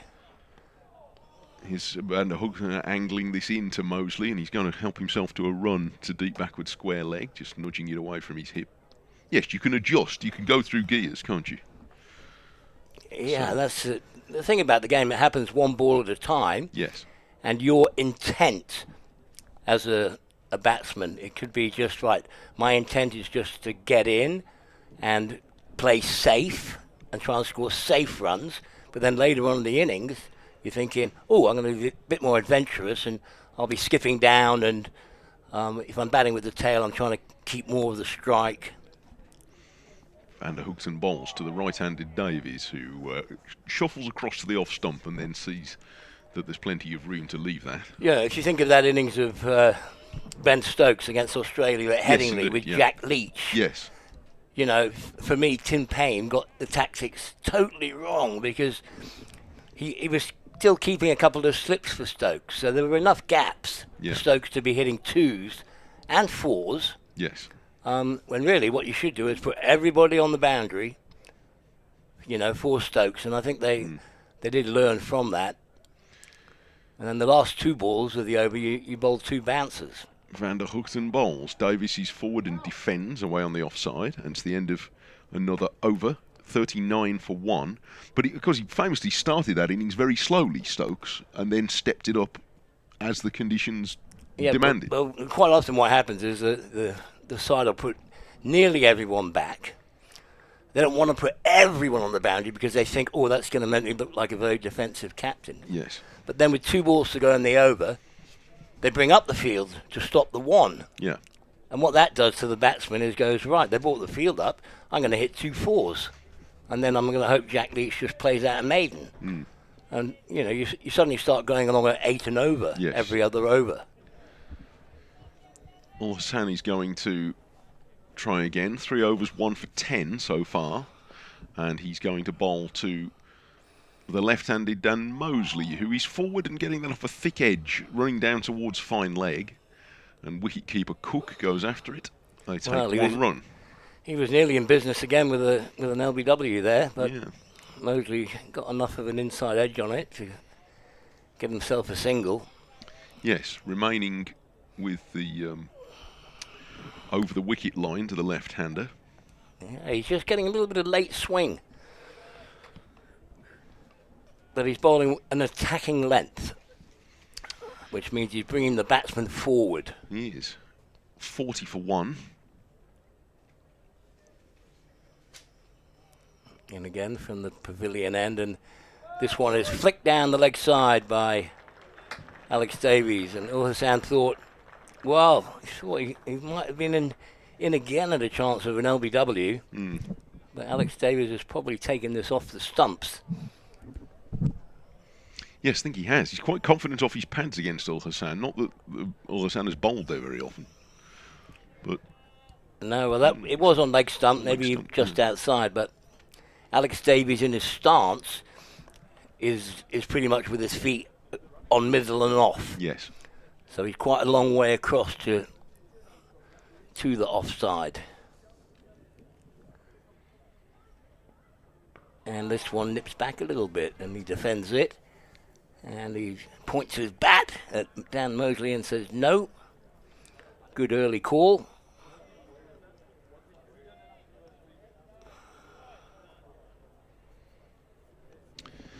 We have a local radio update to come in around a couple of minutes, not just yet, I don't think so.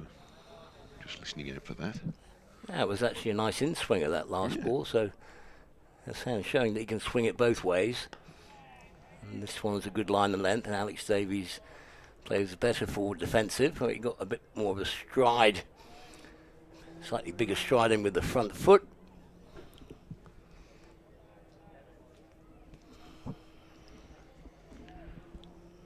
.44 for 1, so it's been a steady start from Warwickshire, and what are we in now, the 16th over?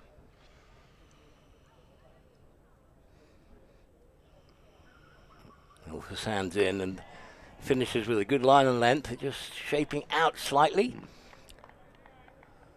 And Alex Davies just defends it.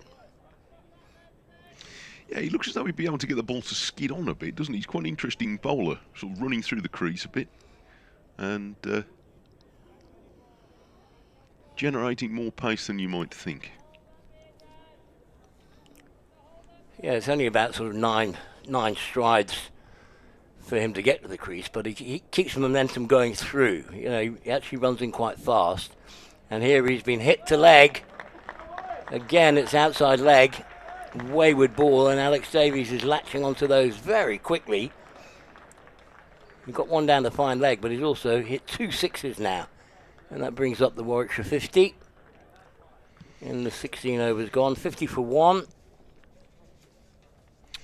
Yes, he's very confident in playing that sort of pick-up shot. Yeah. To the short boundary and indeed over it. So 50 for 1. Just going to do the cricket update just now. And the situation here is that on a rain-interrupted day, Warwickshire are 50 for 1, replying to Glamorgan's 360. There was only 20 minutes of play available this morning, but it was just long enough for Ollie Hannon-Dolby to take the last 2 Glamorgan wickets, his 4th and 5th, dismissing the tail-enders Tom Norton and Ryan Hadley, hitting the top of the off-stump each time. 5 for 53 for Hannon-Dolby in his second match since returning on loan from Worcestershire, and has 12 wickets already since coming back, which is more than he took in all of last season. In reply, Warwickshire have lost only so far Rob Yates, who fell to Zainul Hassan, LBW to the in-swing bowler for 10, but Alex Davies starting to add some momentum now. Has flicked a couple of sixes over the short leg side boundary. He's 26, joined by Dan Mosley. Warwickshire, replying to 360 of Glamorgan, are 50 for 1. And we have started a new over with Ryan Hadley, your protégé, Dermot. Yeah, I was absolutely surprised today that, you know, I just saw the name and thought, oh, I had a Ryan Hadley play at Blacktown with me. Well, about 10 years ago. Well, here he is now bowling. Oh, leaked that one down the leg side, and that's running away for 4 byes. He's coming round the wicket to the left-hander Mosley, and couldn't control that one, so it's run away. Ryan Hadley now is into his maybe in his mid-20s. I've got it immediately to hand, but yeah, I think he was only 14 or 15 at Blacktown, yeah. But he was already a big unit, big lad then, and he was already on the, you know, the radar of New South Wales in their setup and in their junior setup. He's made an impression since coming to Glamorgan in a short space of time. This is forced away off the back foot for no run by Mosley. So it's an interesting spell. This is his last game before he goes back to Australia. I don't think he's all that far down the Australian pecking order at the moment. So it's been quite congested at the top with seam bowlers for Australia for quite a while now, obviously, but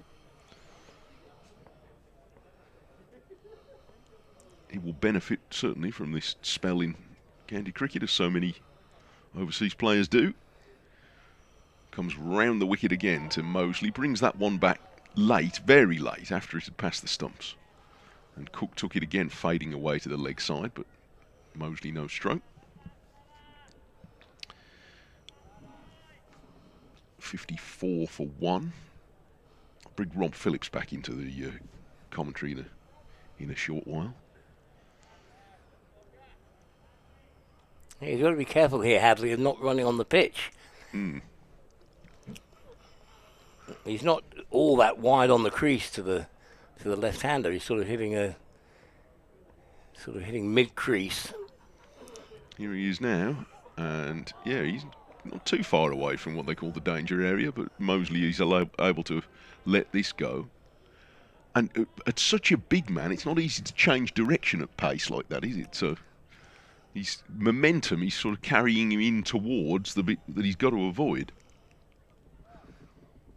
Or when Mike Whitney in an Ashes test, he sort of got picked up a little bit from nowhere. I think he was playing league cricket somewhere in Yeah, in England, and they had some injuries, so they called him in. But I remember when he went round the wicket, he just ran straight across the pitch. He did. Hadley bowls again, and Mosley's for defending. And it's the end of the over. A maiden for Ryan Hadley, just the 4 byes in that. So it's 54 for 1. And Dermot's going to take a pause there. And Rob Phillips will come back in just a moment. I'll just move back across here. We'll bring his stuff back in while we change over, and Ul Hassani's trying to work out whether he's going to carry on or not. He's had 4 overs. I think he is. So, as the only successful bowler so far, picking up the wicket of Rob Yates.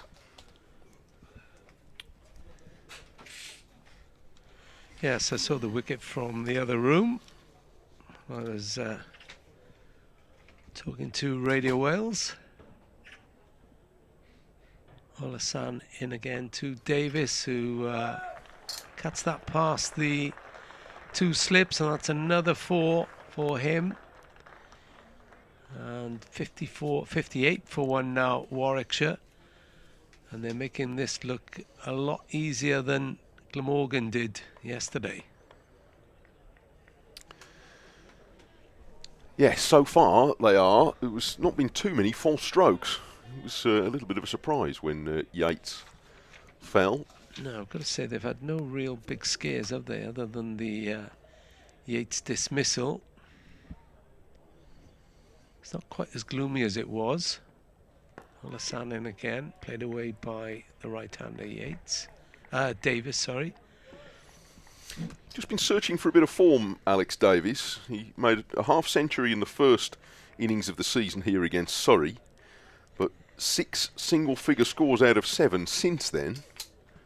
Got 38 in the second innings against Yorkshire last week, and now he's got a bit of a start here, although he wasn't fluent to begin with.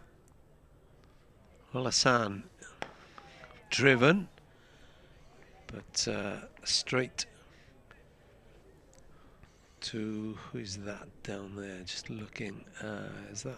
I think it's Ingram. He's at first slip, so maybe McElroy is on as a replacement. Yeah. Yeah, I think they've got a sub on. Yeah, sub.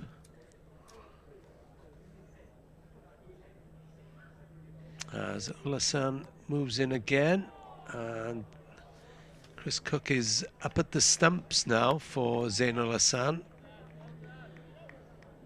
He doesn't mind doing that. He's quite confident when he is up to the stumps. Bit more jeopardy when Hadley's bowling from the other end. Yes, but it might just serve to keep Davis a little quieter. He's certainly been confident whenever Ul Hassan has straight onto the leg side, but now he's got to be mindful of the keeper up. He is again, and he's definitely pushed Davis back with that one. Back onto his stumps, played back down the pitch, no run. 58 for 1. They'll be very pleased with this, Mike, after nearly 18 overs. Well, again, if the object was to make sure they get through the new ball, which, as I mentioned Ollie Hannon-Dolby's comment, but also we could see the evidence in the scorecard, can't we? So Olasan is in, and Davis is caught at third slip or gully, and Zainul Hasan strikes again. Davis goes for 30, and Warwickshire are 58 for 2. Well, it was there to cut, but he couldn't control it. It went very fast. And it was a strange stroke, really. Sort of jabbed the bat out, didn't quite throw everything into the cut. Just seemed to be trying to steer it. He cut one down there early in the over, hadn't he? And that is a decent enough catch from Ryan Hadley in the gully. Yeah, it came very fast. 58 for 2. Came very fast. Clutched it to his chest. And Alex Davis looks absolutely distraught, bent over as he left the field before leaving the crease. Well, when you've been struggling for a bit of form, and then just feel that it's coming back with those couple of sixes and suddenly starting to hit the ball quite sweetly, and then to lose your wicket like that, yeah, be disappointed. He's left a few out there. 58 for 2. Sam Hain, who has been in some form, absolutely, lately, although again started the season with a couple of low scores after 94 against Surrey, missed out against Sussex, but then 88 in the first innings against Essex, and then 57 and an unbeaten 164 in the second innings here against Yorkshire last week. So all of that amounting to 420 odd runs, averaging 70. And at his best, and I think he was never quite at his most fluent last season. He had a run of 6 half-centuries in a row in the middle of the year, but it was a bit of an uneven year by Sam's standards. But at his best, a very watchable batter as well as a... What was it, 57 and 164 yeah, right, yeah, against unbeaten Yorkshire. 164 against Yorkshire that batted Warwickshire into a commanding position in that game. So it's Hadley coming in from the Birmingham end to Mosley, who's on 6 from 14 deliveries. 58 for 2 now, Warwickshire.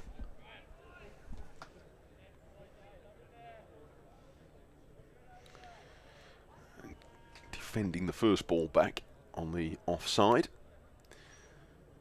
It seems a little bit clearer than it did, but the forecasts indicate, the weather apps indicate that there is a finger of rain on the radar, gradually sweeping its way towards Birmingham.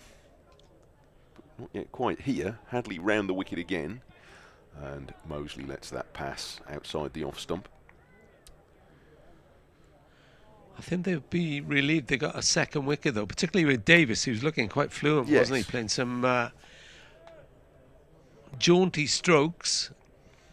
Yes, he was starting just to open up a bit.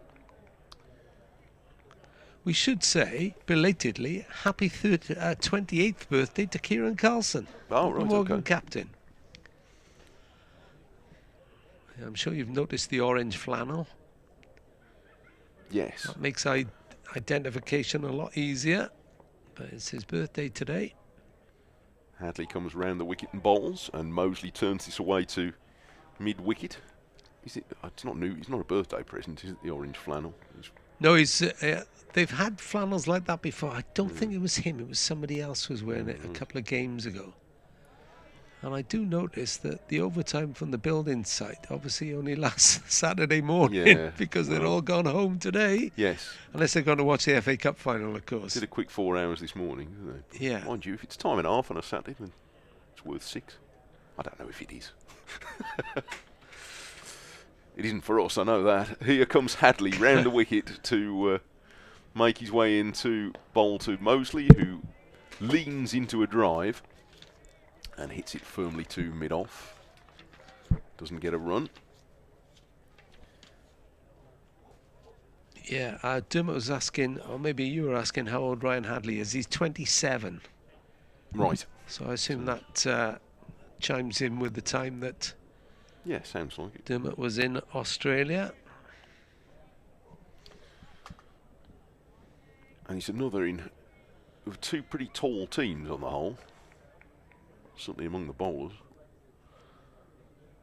Here he comes now, passes umpire Blackwell, and Mosley again moves elegantly into a drive, but it's half stopped by Hadley in his follow-through. And he nudges it on towards the betowelled Carlson at mid-on. So he'll be away with the England Lions next week, won't he? I think it's next week they start against South Africa, eh? Yes, Mosley, yes. So captain in the team. He will miss the first, possibly 4 Blast games, actually. Yeah, Ben Kellaway was bemoaning, well, said, look, I can't argue too much. I've had a few injury problems, but he felt yesterday's century might be a timely reminder.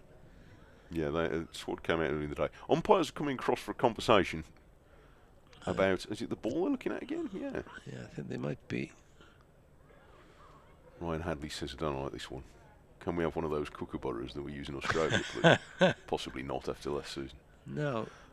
Carlson's going over to have a look at the ball as well. Yes. In attendance is Hadley.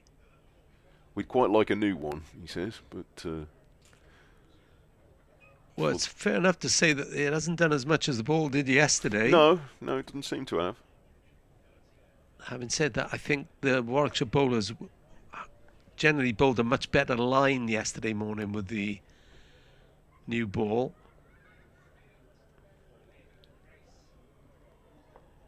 Hadley turns. It's quite a long run. Gradually straightens up as he approaches the stumps and bowls full, and a flowing drive by Mosley. He's going to bring him some runs. I think the substitute is Andy Gorvin, by the way, who's made up ground back from mid-off and keeps them down to 2. So Mosley to 8. And at the end of the over, the 19th over of Warwickshire's first innings, they are 60 for 2. That's 300 runs behind. Mosley 8, and shortly Sam Hain will face his first ball. They've lost Yates for 10 and Davis for 30, both wickets for Zainul Hassan. Yeah, who's about to start his 6th over. He was explaining after his century at Hampshire that he actually trialled for Glamorgan as a pace bowler, as a seam bowler. He's sort of moved to opener. Well, I noticed he was, I was just saying before you came back on, he's schooled in the West Midlands from Stourbridge, or at least went to school in Stourbridge. So, has some connections here before going to Herefordshire and then Glamorgan. Here he goes now, bowls, and Hain is forward deliberately to that. Again, Chris Cook is up to the stumps, so they'll have to beware trotting down the pitch to Zainul Hassan.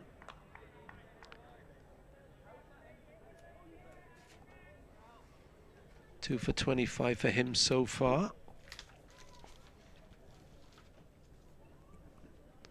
As he bowls now again, Mosley is, Hain is right back in his crease.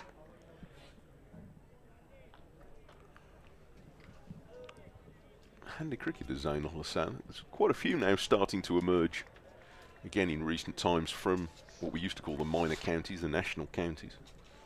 Starting a little late. He's got a best of 2 for 37 this season.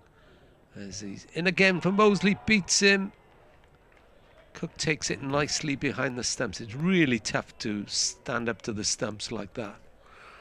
Well, he's found a little bit more assistance than any of the other Glamorgan bowlers so far. I think he's pitched it up though, hasn't he, more than the others? Just swung it back in to get Yates LBW. And just nibbled that one away from Sam Hain's outside edge. Zainul Hassan goes past the umpire now. Mosley, and that, I think that went along the deck to the slips. So he scurries away for 1. But Zainul Hassan, of all the Glamorgan bowlers today, is troubling the batsmen more than testing them. I won't say troubling so much, but although he's got both wickets so far. Well, that was an awkward stroke from Hain, his first run, but he did at least keep it down.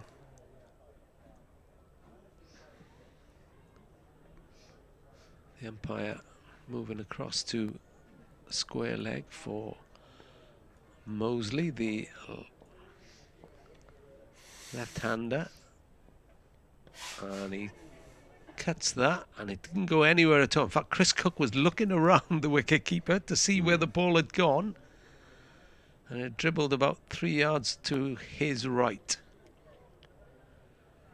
And on that, Mosley walks down the pitch to have a tap of where that may or may not have landed, and they've pushed the fielder out now to deep mid-wicket. They're about 20 yards in on the long side of the pitch, because the other boundary is very short.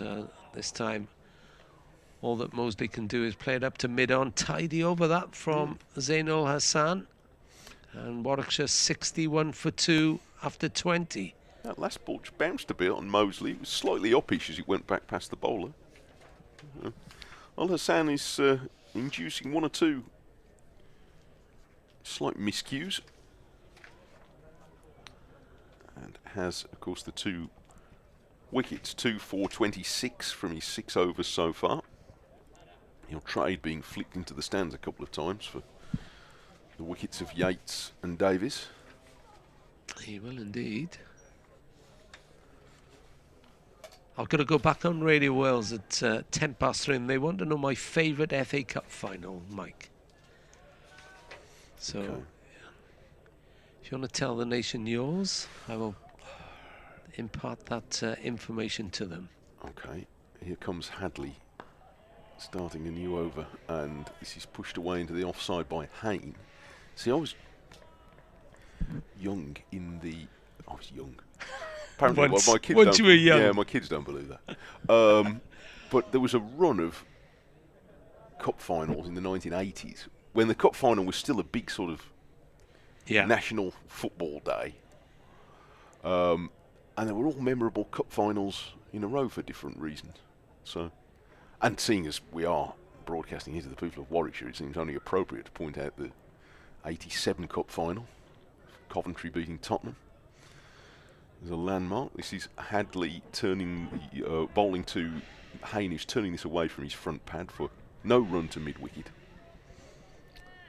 So yeah, I'll nominate that. I remember that one. Keith Houchen's diving header has not been many better cup final goals than that. Didn't Tommy Hutch play that? Dave Phillips? I think Dave Phillips might have played in it. Yeah. Tommy Hutchin might have been a bit after Tommy. Yeah, not sure. Yeah. Dave Phillips, and every time I go to Coventry, I meet a little midfield player who played in that game. I can't remember his name now. Mickey Ginn, was it? Yeah, yes, I think it was. Yeah. Oh, the Sky Blues fans will be on if they've stopped partying yet. Here's Hadley, right arm over the wicket to Hayne, who turns this confidently to mid-wicket. And doesn't get a run, 61 for 2. So that was a great final. Clive Allen scored in the first minute. It was, yeah. Houchen's diving header and then an own goal in extra time. Was Dave Bennett part Dave of that Bennett team put as the well? crossing for Houchen, yeah. That was a good side. Cyril Regis, I think, And was you around. still see Gary Bennett around on the commentary circuit, but Sunderland. But Sunderland, yes, saw him the other week. Both played at Cardiff, of course, as well. Looking well, Gary. There we are, I'll mention that. 61 for 2. Hadley bowls to Hayne, pitches this right up, and Hayne, bringing his back leg almost around as he plays it, defends it firmly on the leg side. The flurry of runs appear to have dried up since Davis has gone as well.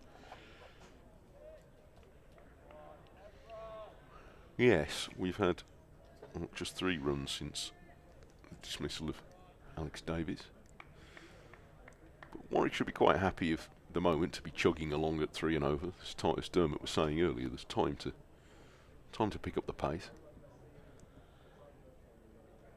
Hadley turns at the end of what is quite a long approach and bowls now to Hayne, who's turning this away to square leg, and he's going to get probably 2 runs, 2 easily paced runs, and Norton lobs that back in from about 60 yards. 63 for 2.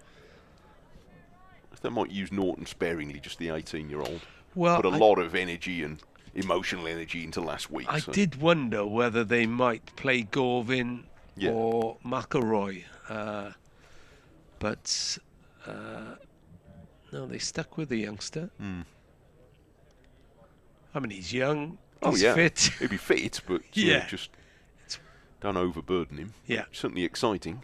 This is Hayne turning the next one again around to mid-wicket, and it's the end of the over. 63 for 2. Hayne has 3. Mosley 8. Warwickshire 297 behind. This morning, Glamorgan out for 360. They added just 19 runs in the time it took Ollie Hannon-Dolby to knock over the last 2 wickets to finish with 5 for 53. So it will be Zainul Hassan again with 2 slips, backward point, a cover, and it's Callaway at mid-off, Van der Hoogten at mid-on. There's a mid-wicket and a deep backward square leg as Zainul Hassan bowls. And that, I think, went straight through the batsman, and Cook couldn't gather, but it didn't go too far.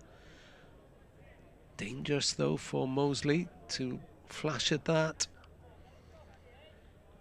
with Cook in whispering distance of him behind the stumps. Just to keep him honest, you might say.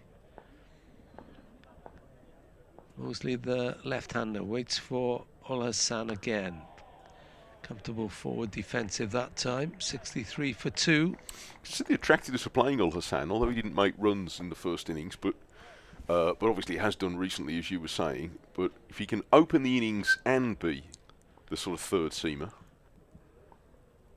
or able to come on first change, and has bowled a nice spell, that opens up options in the side, doesn't it? Because Mason Crane, you perhaps expect to see more of him as the game goes on.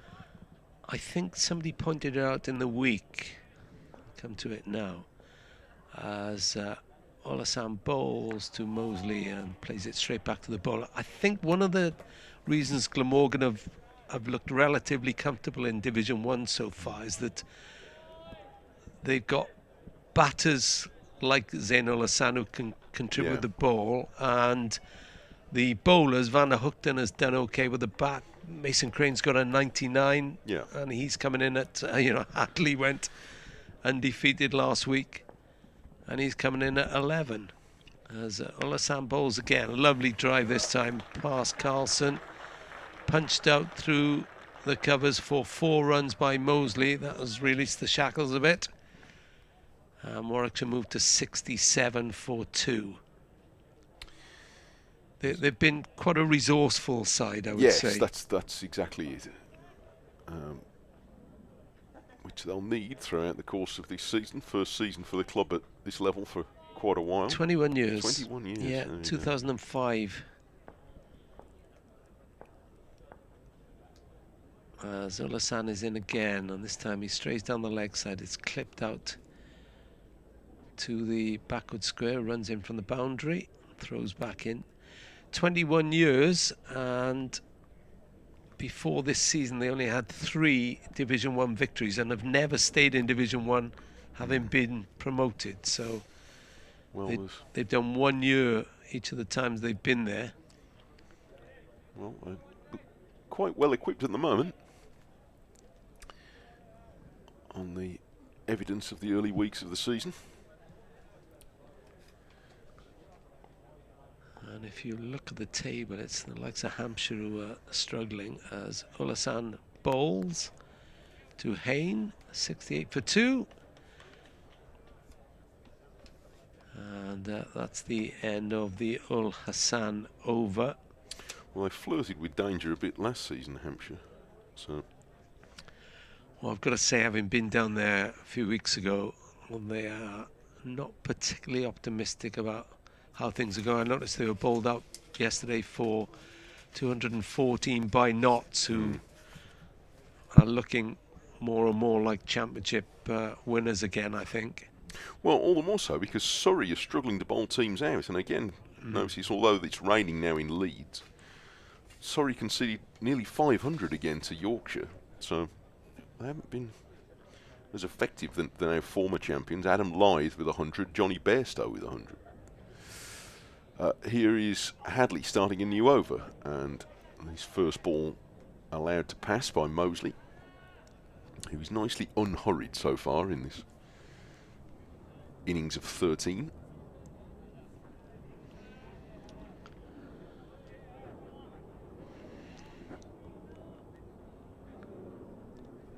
Hayne is 3. Again, seems lighter in the last little while, so talk of this, more than talk, but evidence on the radar of this rain approaching, but it seems to be approaching very slowly. We look good for a while at the moment. That goes Hadley to starting again, and that's angled across Mosley, who helps it the way it's going out to square leg for 4 runs with a economy of movement, just guided it. Anything that is offline, and Mosley has been particularly severe on, you have to say. Taking a total of 72. He looks in good form as yet. The scores haven't always come with it this season, Dan Mosley, but his form has generally looked pretty good. That century against Surrey when he really did play well. Still 3 slips being kept in. Hadley bowls to him now, and Mosley has plenty of time, seemingly, to stand up and defend that away on the leg side. And still plenty of packed batting for Warwickshire. Webster and Barnard, both of whom made some good runs already this season. Zen Malik at 7 before they get down to the bowlers. So they're decently placed at 72 for 2. Hadley doesn't rush back to the start of his mark. In fact, they're having a think about changing the field. 3rd slip's going to come out, whereas Dixon's going to mid-wicket. Square leg and long leg now back on the rope. On the short side. Hadley's coming over the wicket, that's why. A change of angle. But he fires this one across the left-hander, and no need for Mosley to play at it. You mentioned Zain Malik there. Duncan in Sevenoaks says that Mike mentioned Zainul Hassan. According to one of the encyclopedias, I think it's right, he was a graduate of the South Asian Cricket Academy, yes, along with Zain. Along with Zain Malik. It's been very, very productive indeed. And Malik, although he's a little bit older than Al Hassan, but in the same way, was played some national counties cricket, some minor counties cricket as we used to call it, with Staffordshire. In comes Hadley, and Mosley drives. It's a good shot. And it's gone wide of mid-off. It's being chased by Van der Houten, who looks as though he wouldn't be terribly upset if the ball carried on and hit the rope. And it does. It does. Yeah. With all due respect to his mate. Well, as soon as it was past him, you knew that was going for 4. Yes. It was a ploughman's tread after that from Van der Houten. He was never catching it. So good 4 shot, to Mosley. Yeah. Duncan is watching the stream, and also, and you wanted to know about club cricket, Mike, wherever you are today, Sevenoaks Vine seconds against Bexley Heath firsts. Okay. There we are. And he remembers someone last week, I don't think it was me, because I only did the one day last week. He said about the South Asian Cricket Academy last week, every day is a school day. There we are. Hadley bowls to the left-handed Mosley, who allows that to pass. It moves back late, but too late after he'd passed the stumps. And it's the end of another over. 8 runs picked up in that over. So Warwickshire, after 23 overs, are 76 for 2 now. 21 to Mosley. And 3 to Sam Hain.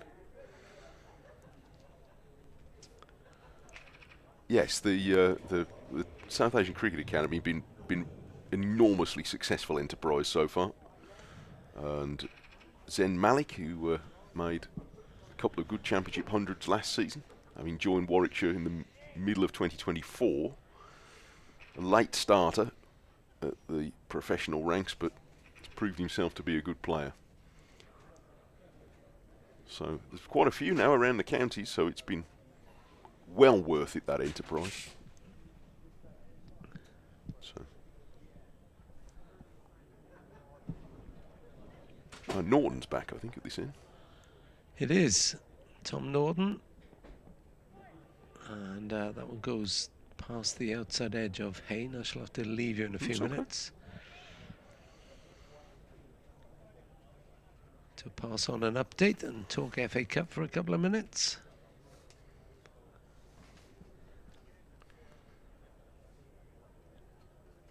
.76 for 2. Yeah, cup final's late, isn't it? So it may be that it's rained here by then. I don't know. It's Norton bowling, and that is cut away. It was a push drive which went behind square on the offside as a chase on. Mason Crane gave it everything, but he wasn't going to catch that. And Warwickshire moved smoothly to 80 for 2. Good shot by Hayne, that. Yes, there was a little bit of width there. So. And he got the treatment. Yeah. Safely away. So. Now with going for only 3 and over, Tom Norton, just over. But this is the grind of county championship cricket. Yes. It's not all hat-tricks. Don't be fooled by 3 and 3 balls. It was a good hat-trick as well. Top order players. Rue, Lammonby and Vaughan. That was pretty good. As he comes in again. Oh, he got that one up off a length. Hayne was shouldering arms to that. I noticed Ben Kellaway just warming up a little bit at mid-on in the last few moments. So he's anxious to bowl. I bet he is. He didn't give away whether he was going to bowl right arm or left arm. I'm sure when I saw him at Neath, he did both in the same over. Yeah, at he one does point. it on one days. I'm not sure he does it too often. I've not seen him in the few games I've done on county championship. It's just an extraordinary talent to have, isn't Some party piece, isn't it? Yeah. You get used to the snooker players do it, don't they? Yeah, I Ronnie suppose it might O'Sullivan depend played where the rough is. Mm. As Norton comes in again, and that's clipped up to mid-on. The aforementioned Kellaway was quickly on it. Not a bad throw. Actually, he would threaten to throw, but didn't. So 81 for 2. Wonder if he played golf, Ben Kellaway. Whether he can do that both hands, because I mean, I'm no golfer, but it strikes me that might be. In fact, maybe I should have golfed left-handed. Do you need lots of clubs for that? I don't know. I suppose you would. Probably would, wouldn't you? You would, I suppose. Might be too much like hard work, wouldn't it? It's like left-handed guitar players. Perhaps that's where I was going wrong. Stick to the music. Right, I'll just finish this over. Okay. Leave it in your capable hands as Norton goes around the wicket to Mosley. Defensive shot up to Kellaway. Warwickshire 81 for 2. Quite a few in to the stand, the members stand to our right. A few huddled under the that's the holly stand there, isn't it? Yeah, in the hollies, yeah. Under the roof of the hollies. There's an open section as well. It's not raining at the moment because there are a few spectators in the open section as Norton bowls again. Again met with a straight bat by Mosley. That will complete the 24th over. And Warwickshire are 81 for 2 after dismissing Glamorgan this morning for 360. It'll be back to being the big party stand in the T20 Blast soon. To say nothing on finals day, crikey. It's like the biggest stag do in Birmingham on finals day. Don't know what Eric Hollies himself would have made of all that. I'm sure. Having his name known for that. Ryan Hadley's going back to bowl again from the Birmingham end at 81 for 2, 279 the difference, in probably the best seeing conditions of the day. I feel like it's the least grey that it's been. And the first ball of a new over from Hadley. He's turned off his pads away into the leg side for 1 run by Hayne. He's not quite found his timing yet. I'll see if I can update some of the other scores during the course of this over.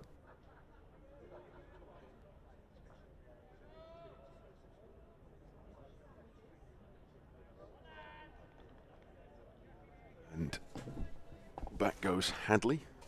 Bring Dermot back in as well, I think, at this point.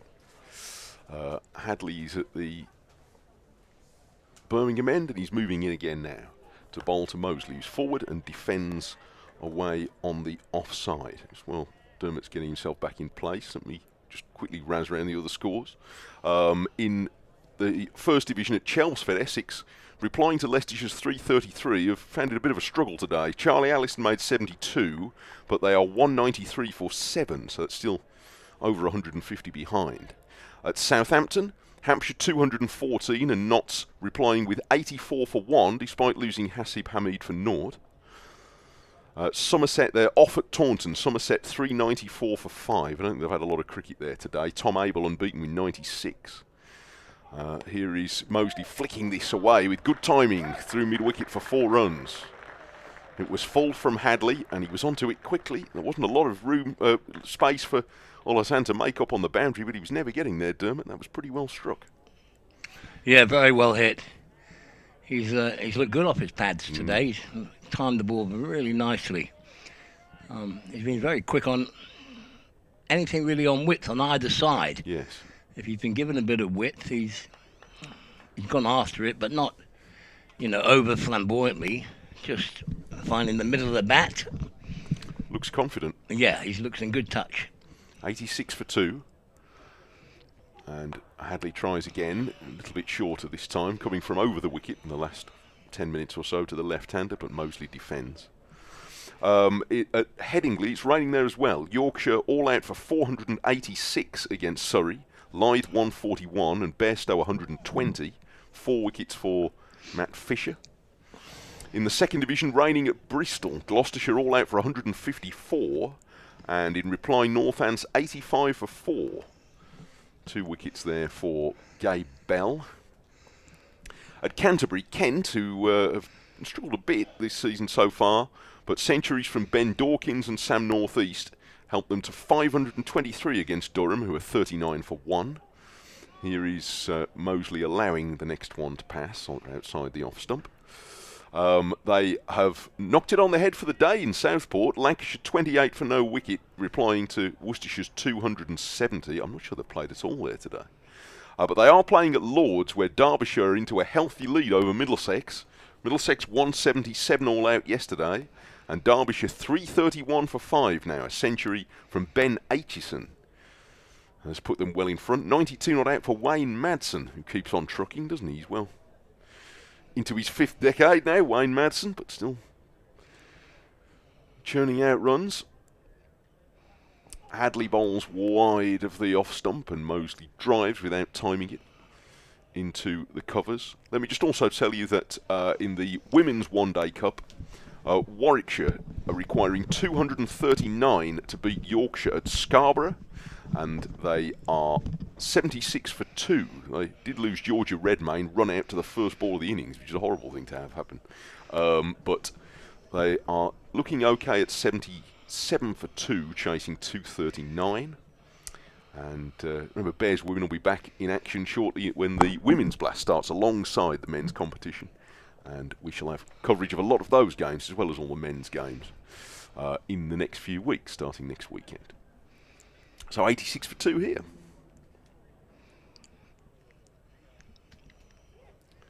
And I think this is Norton back. Yeah, at this Tom end Norton.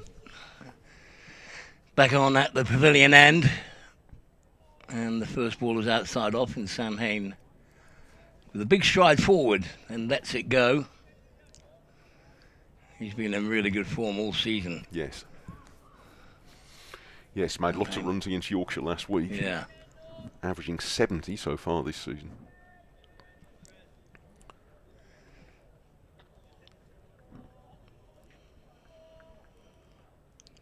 Yeah, and for the best part of the innings, you'd say the batsmen have been pretty untroubled. That's well bowled, a good line of length. Just bounces a little bit on Sam Hain, but he's up to the task of just playing a nice defensive shot. He's obviously very early in his career, Tom Norton, and they brought him through to be playing first-team cricket at 18. He's obviously early time to be exposed to it, but he looks the part, doesn't he? Very strongly built, as we've been saying. He's got the attributes to be a very good all-rounder. He looked pretty good with the bat as well. He did. He's in now, and that's good pace, outside off. Just stings the hands of wicketkeeper Cook. Sam Hain lets it go.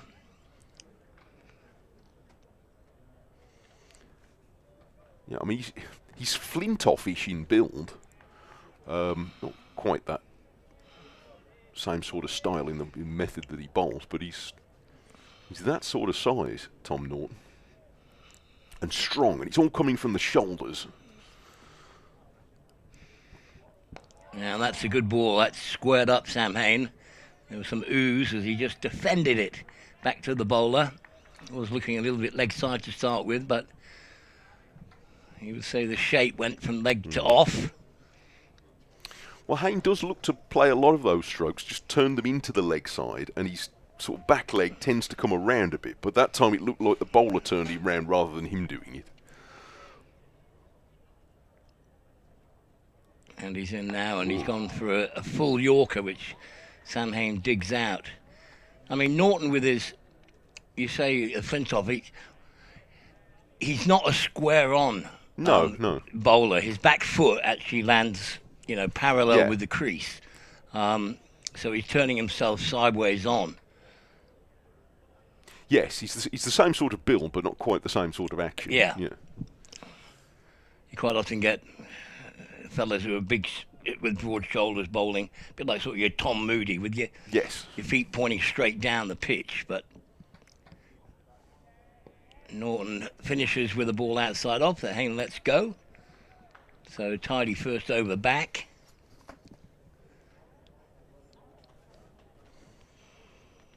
Well, Kellaway's continued to warm up, so they might try a bit of spin. In fact, I think looks as though he's taking his sweater off now. So it's looking brighter now than it has at any other time today. Yeah, I just had a look out the back when I went up and got a coffee, and it is. I wouldn't say there are breaks in the cloud, but it looks like it's lifted a little. Yeah, good.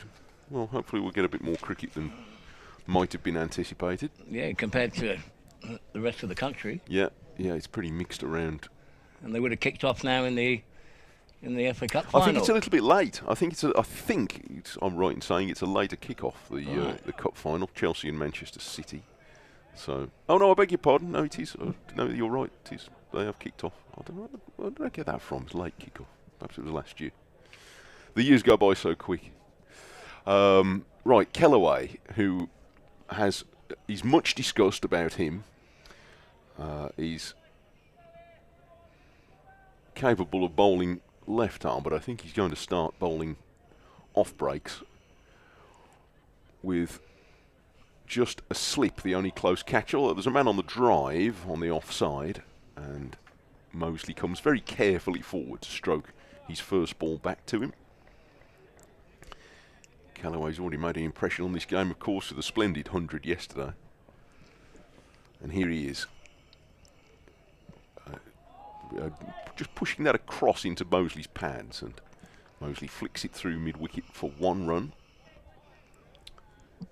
Yeah, that was a confident shot that you don't think really there's going to be much turn to bother you. So just on the angle in towards Mosley's pads, he just closes the face on it, but hits it out to deep square leg. And now we've got a right-hander on strike. And we've pretty much got the same field. It's just got the one slip. And you got a man back at deep square leg and a man back at deep cover as Hain plays us back down the pitch.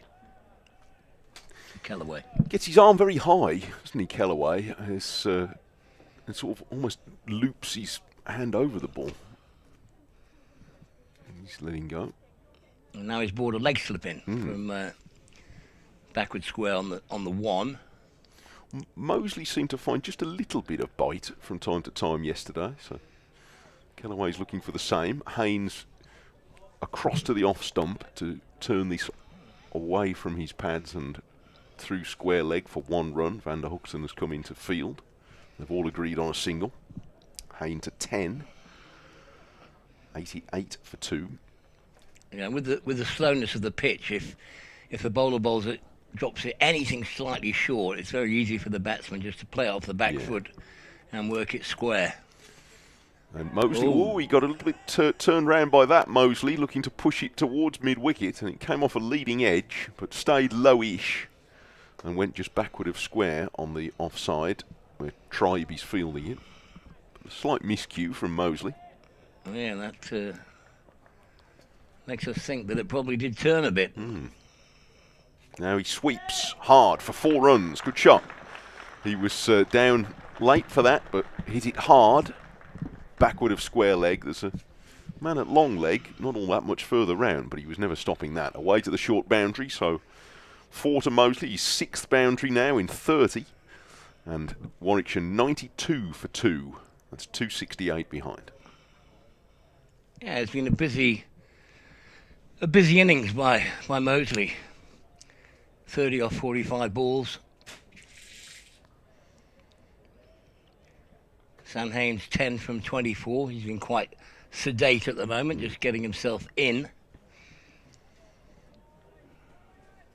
But you do get the sense that there could be a big partnership in the offing. Well, they've got through the trickiest part, you would think, with the new ball. And Norton's into Hayne, who works it wider mid-on, and there's a single. Good early call.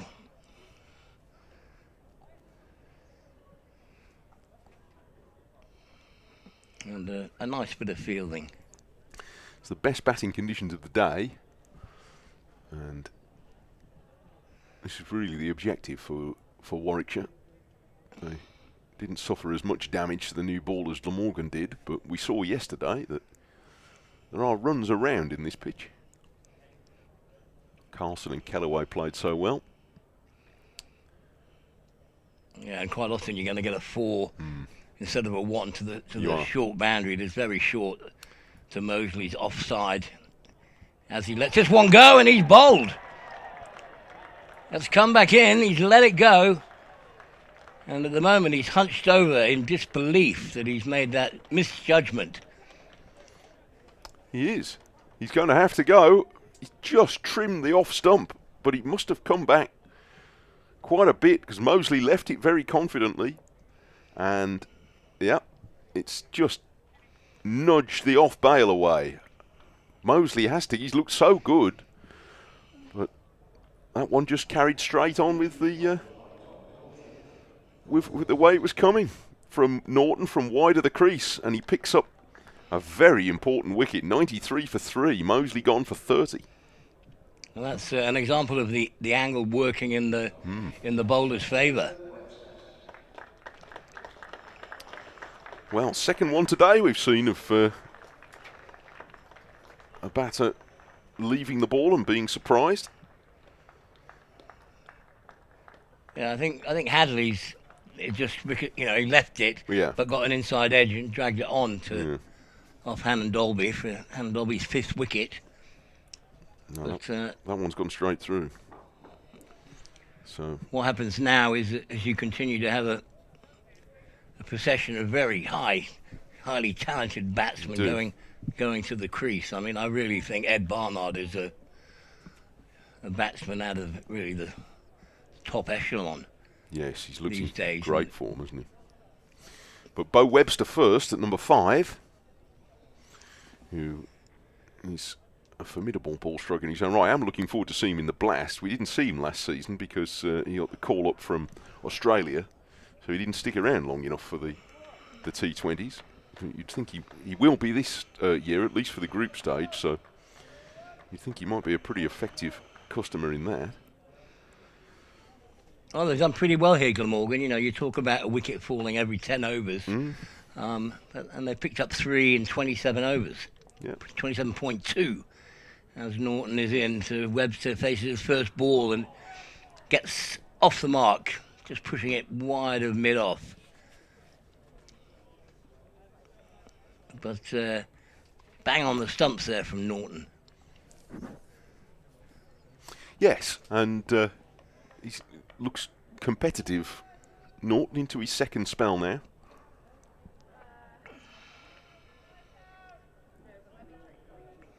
One for 18. And it's Sam Hayne who just settles down at the crease, and this one's wide of off, but with good pace and good carry from Norton. But Sam Hayne says, I'll let that go and just gesticulates that it might have just shaped away. He certainly doesn't look at all phased for a youngster by playing at first division level, and he's bowling against high-class players now in Hayne and Webster on a big test ground. He looks quite at home here.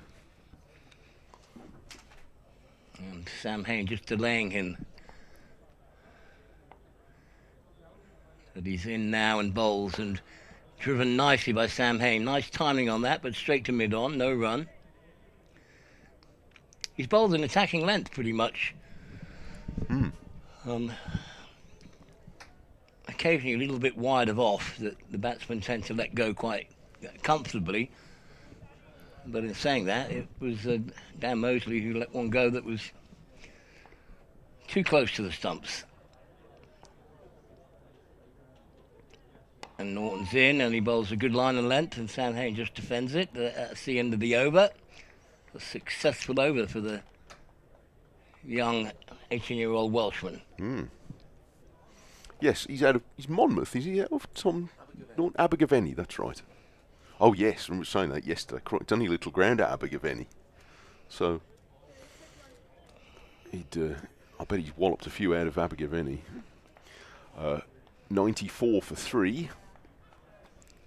I heard from Abergavenny Cricket Club earlier on the email. If your cricket club's playing today, and hopefully you are, if you're getting more cricket in than you might have expected, then let us know who and where you're playing, or if there's anything good going on at your cricket club. It's nice to hear from you. Well, the ground staff have just all appeared by the hover cover. Yeah, that's usually a bit of a warning. Yeah, and they're looking a little bit in the direction of the southwest, which is where I think the weather's coming from. So Callaway just had the 1 over. Yes, Van der Hoogten's coming back. Van der Hoogten back on 8 overs, 4 maidens, none for 14. Oh, light rain forecast, Rob points out. It's due in 14 minutes and lasts for 5 minutes. How's that for? We're testing that. Here's Van der Hoogten bowls to Webster, defends back up the pitch. I've never been a weatherman. It was my first ambition. I wanted to be a weatherman before I wanted to be a sports commentator. I always thought it'd be quite...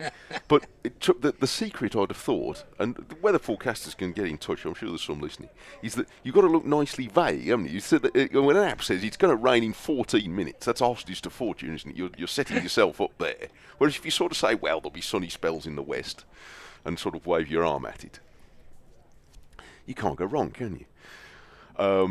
She's pushed away on the offside by Webster into the covers, Ul Hassan Fields. Patchy showers this afternoon. Well, you can't complain, can you? If you haven't had a shower, you say, well, it wasn't on your patch. So I reckon they're onto a good thing, the weather forecasters. Weather forecasters union will be on. 94 for 3. But yeah, the ground staff here would reckon they're pretty good weather forecasters, or at least they know some, because they're sat on the hover cover. And here, Van der Hoogten has managed to get that through to Webster's pads. It was always going down the leg side. Yeah, and as a batsman, you're always more vulnerable the first few balls that you face, and it's important that as a bowler you hone in on the stumps, because it's more likely that a batsman's not going to pick the ball up quite as early, not quite. Sort of first thing in his innings. Not quite there yet. Van der Hoogten bowls, and Webster, crouching down, the big man, turns this to mid-wicket. We have a radio update in a couple of minutes, and then we'll get Rob back in alongside you, I think, Dermot. Some oohs and ahs there, though, from the slip cordon, so they feel that Van der Hoogten's got good control of the ball, and he's making it move sideways slightly. It looks like the odd ball's just nipping in at Webster. Well, they're well up for it at the moment, because another wicket now, they fancy their chances a bit. And Webster, he's very cautiously forward here, pushing this away on the offside. But 94 for 4 would be quite a sticky spot, so with the possibility of a rain break seemingly not too far away, this might be a cautious spell for Warwick's. Coming up. Webster's a very tall man. He has his back foot on the crease line, and then his front foot's about 2 feet out of the crease. So a very wide stance, which means he's lower than his full height. That defends this one. Up to mid-off, it's a dot ball and tidy over from Van der Hoogten. And they race round Glamorgan, and they're keen to get an over in and get bowling. And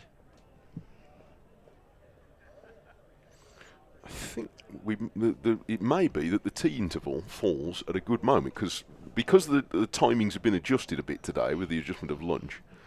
I think we might not be very far away from the tea interval anyway. So it may be that if we're going to have a shower of rain, it will come at an appropriate moment. I've now had a message from Coventry Studio saying, can we do it in 3 minutes? So I'll do it after this over, perhaps. Norton in and banging on a good line of length.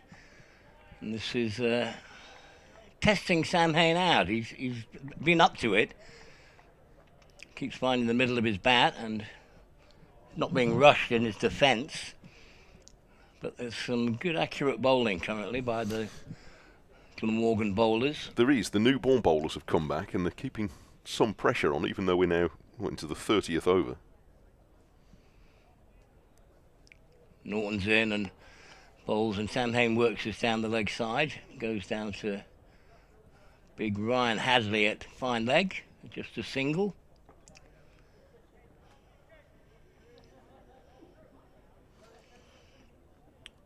Webster just a single to his name.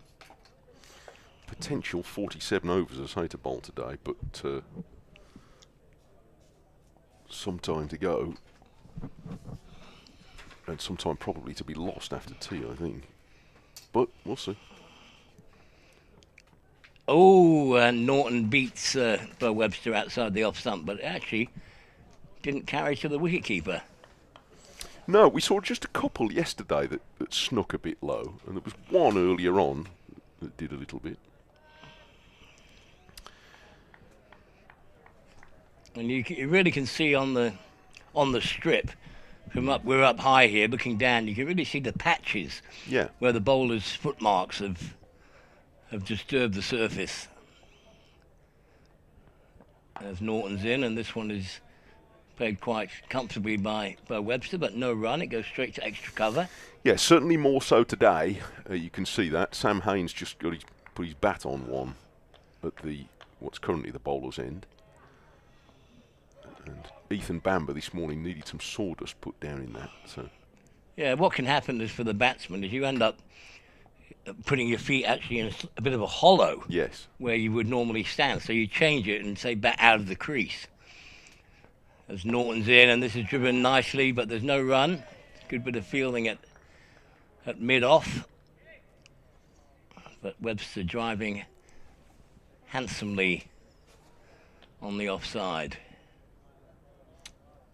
Right, I might just have to dive in across you here for a moment.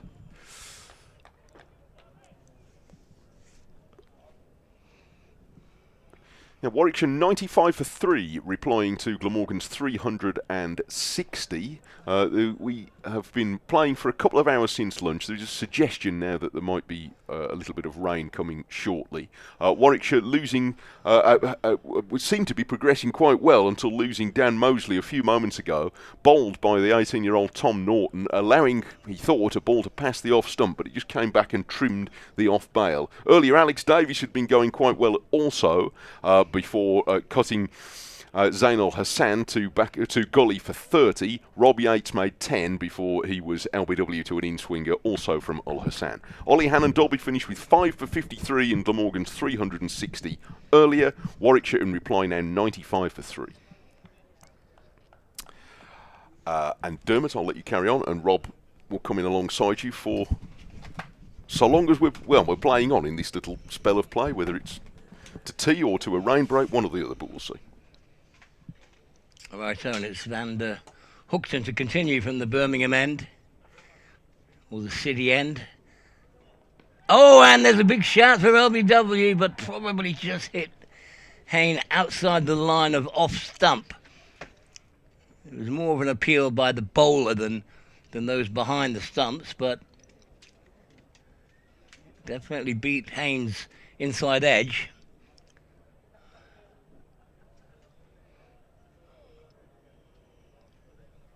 You gotta love cricket, haven't you? Just, you never know, do you? Think things should get easier, and suddenly a wicket falls.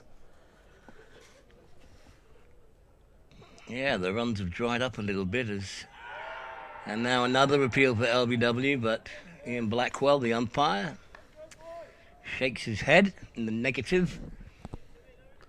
But Van der Hoogten bowling with good pace. I wasn't that impressed with Van der Hoogten at the start of this innings. Thought he was a bit wayward with his, relatively so for him. I mean, he's only given away 14 runs. But absolutely, he's been really tight. He's on the money now, isn't he? And it's his 100th first-class appearance for Glamorgan today. And he's an Australian-born Dutchman. Yes, worked that one out. Oh, that's a beauty. That has bounced and left Sam Hayne, but he had plenty of time just to let it go. But really good carry on that to Cook.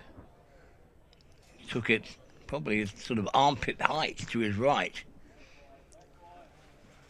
That Van der Hoogten showing that he has some pretty good pace occasionally.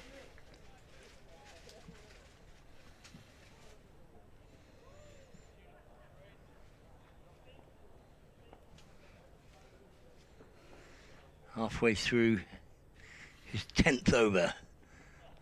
And again, bang on the line of length. Sam Hayne defends it, takes his bottom hand off. It's always interesting with certain batsmen that they, after the ball's been bowled or they've played it, they, with their sort of bottom hand, will put it in a position as if they were a bowler, and they're sort of showing you what they feel the ball's doing. And Sam Hayne just felt that one just stayed down a little. But a testing spell that he's facing right now. Oh, and this could be out, and it is out. LBW not playing a shot. It looked like it hit Sam Hayne pretty high. And he's looking back and shaking his head at umpire Blackwell, but he's paid the price there for not playing a shot.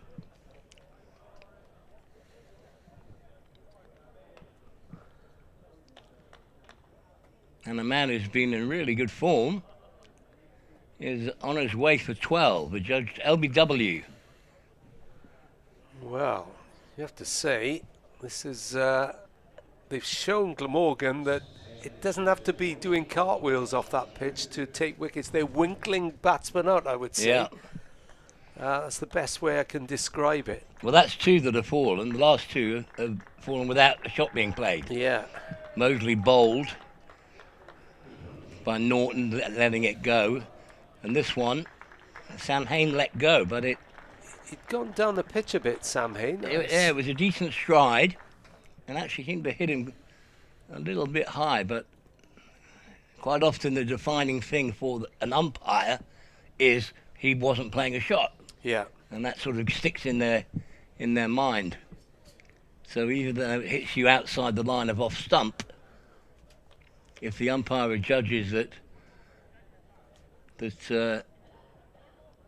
a ball's going on to hit the stumps, and Blackwell also gave one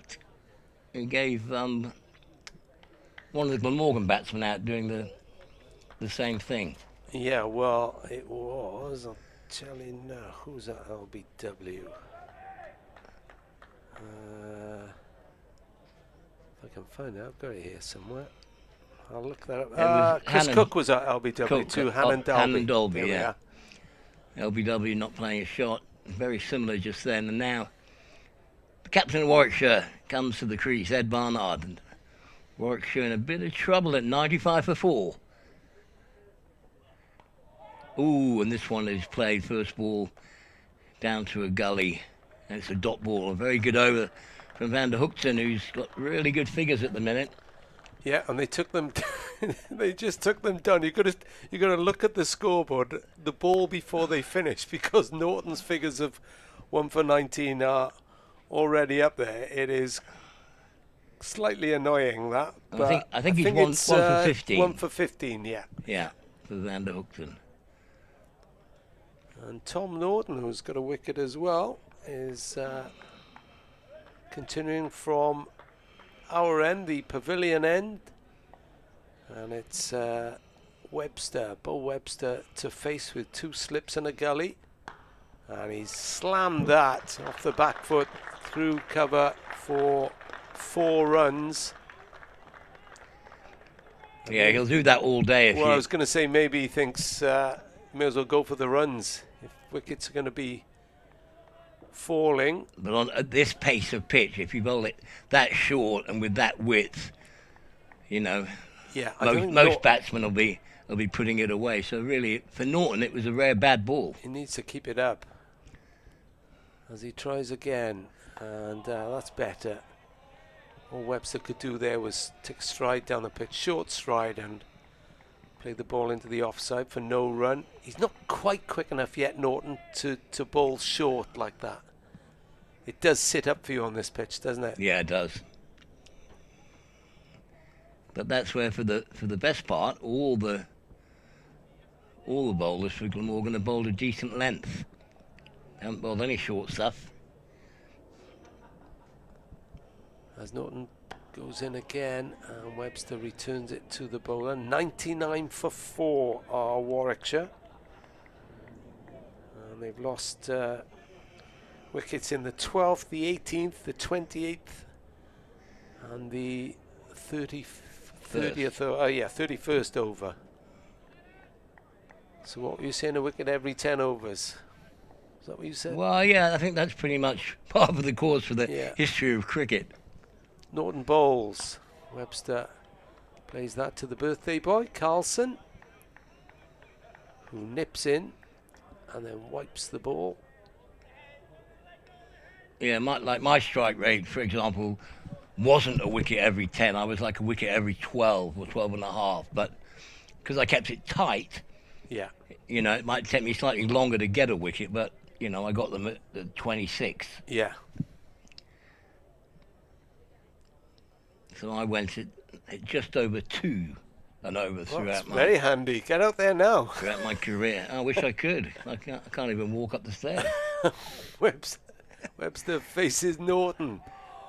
And there was oohs and ahs, but he managed it to play it out to the onside. Zainul Hassan in hot pursuit.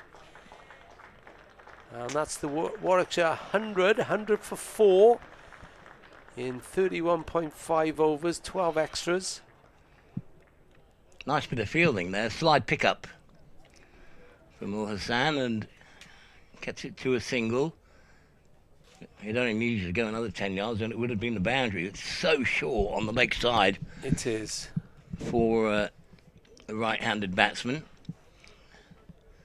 So now my app is saying chance of light rain in the next hour. If I look to the left, there are distinctly greyer clouds than those over Edgbaston at the moment. Norton into Barnard, who slashes that through the vacant gap in the covers. And that's going to go out for 4 runs as well. Oh, will it? Yeah, it does. Just beats Van der Hoogten. So now the rain app has changed to chance of light rain in the next hour. Right. So it's undecided. A few minutes ago it was 14 minutes, wasn't it? 14 minutes, and it'll rain for 5 minutes. 104 for 4 Warwickshire. Well, it's raining to the left at the minute at Edgbaston. You can see the dark cloud over there, but you can sort of see the streams of rain coming down. And you can always tell the groundsmen are sat on the hover, waiting to spring into action, which is at the behind the boundary on the longer boundary side of the ground, because it's only 50 yards the other side. Yeah, sometimes it does miss us here and just, you know, it slips there to the left of Edgbaston and goes up the M6 to Lancashire. Oh, there we are. We'll send it there. Sorry, those in Well, Lancashire? they're already called off for the day. Oh, right. Oh, well, there we are, then. They won't mind any more. And it's Van der Hookton to Webster, and it's a beauty. Oh, looked like he might have nicked it there, but beats the outside edge. But definitely points to the bowler on that occasion. Leg cut, big leg cut. Ball moving from leg to off as Webster just tried to play it straight and didn't get bad on ball. It was a beauty, that one. Too good for the batsman.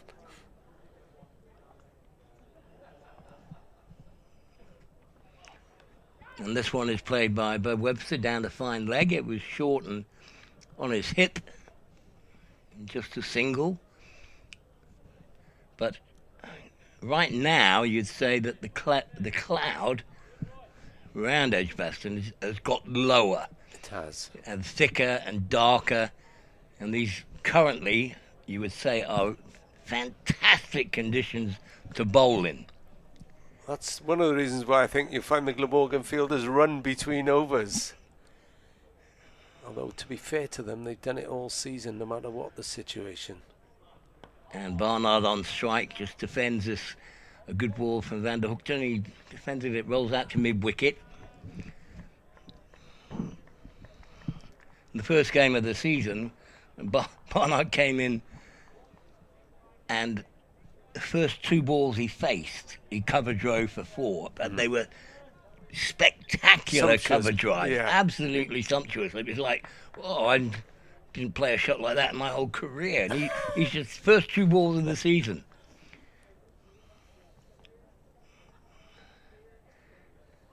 And he's here playing forward to Van der Hookton, but he's not driving, he's just defending. And it rolls out on the offside. Well, so far you've got to say it was even after day 1, and it's 50-50 on halfway through day 2. Still another 40-odd overs to go today. 43.2 overs, if we get them all in. Oh, I'd say Glamorgan are sort of 20% ahead as this ball is defended to extra cover for no run.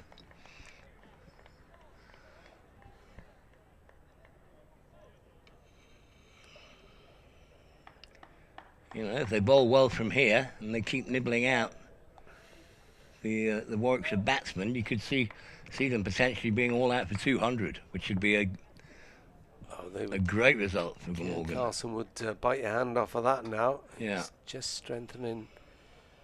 He's put Zainul Hassan out on the extra cover boundary, and Kellaway's moved into gully, so 3 slips and a gully now. Oh, and this one beats Ed Barnard outside the off stump, just trying to play straight, but it bounced and left him off the pitch. Really good over, fantastic last delivery. And it looks like that was the last ball before tea. It is indeed. Well, what a strange afternoon. 3:45 tea. 3:45. So Warwickshire are walking off at 105 for 4. Bo Webster is still there on 7. The captain Ed Barnard on 4.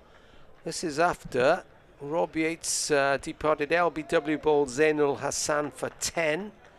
Alex Davis was caught. Ryan Hadley bowled Zainul Hassan. Lovely catch in the gully, that one, for 30. Dan Mosley left the ball to his cost to Tom Norton, who bowled him, and then just a few minutes ago Tim van der Hookton picked up his first wicket when he had Sam Hain trapped LBW, and it's 105 for 4 at tea. Certainly they coped early on, Dermot, with the ball better than the Glamorgan openers yesterday, but as you mentioned, the opening bowlers coming back have caused real problems. Yeah, they've kept the pressure on. There's been good, accurate line and length bowling. Nothing too dramatic. It's slightly a slow pitch. But the odd ball, as we've seen with Van der Hookton, he's bowled 2 jaffers in his last 2 overs that, have left the batsman completely, with looking like clueless, because there's been an extravagant movement from leg to off, which shows to me that he's a very fine bowler, because what he's doing is, as he's bringing his arm over, he's flicking his wrist at the point of delivery, and he's getting that sort of, I think of someone in my time like Sir Richard Hadley. Yes. Who he would extract something from a pitch where no one else was, because he just had such a good wrist flick. You get like a little 5% extra pace, but also get that movement and that leg cut. Well, the Australian Dutch international has been a fine servant for Glamorgan over many years, and he's delivered then as well on his 100th first-class appearance for Glamorgan. The players are taking tea. The clouds are gathering to our left, but hopefully it'll be rain, stay away, come back another day. The hover is being brought on maybe as a precaution. If it's going to rain, we want it to rain through tea rather than when we're due to resume. Join us then. We shall be back after the tea interval.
So welcome back to Edgbaston. Delighted to say that at what they said was going to be 4:37. They're not far away.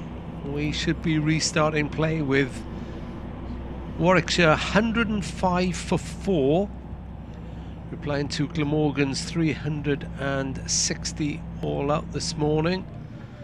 And the word I would use is, alongside me, Dermot Reeve, is Glamorgan have winkled out these batsmen this afternoon. Pitch has not been doing as much as it was yesterday morning, but they've kept at it, and Zainul Hassan, who started the fall of wickets by getting Rob Yates and his fellow opener Alex Davis, is going to resume after what was an extended tea interval. So it says we've got 43 overs remaining today.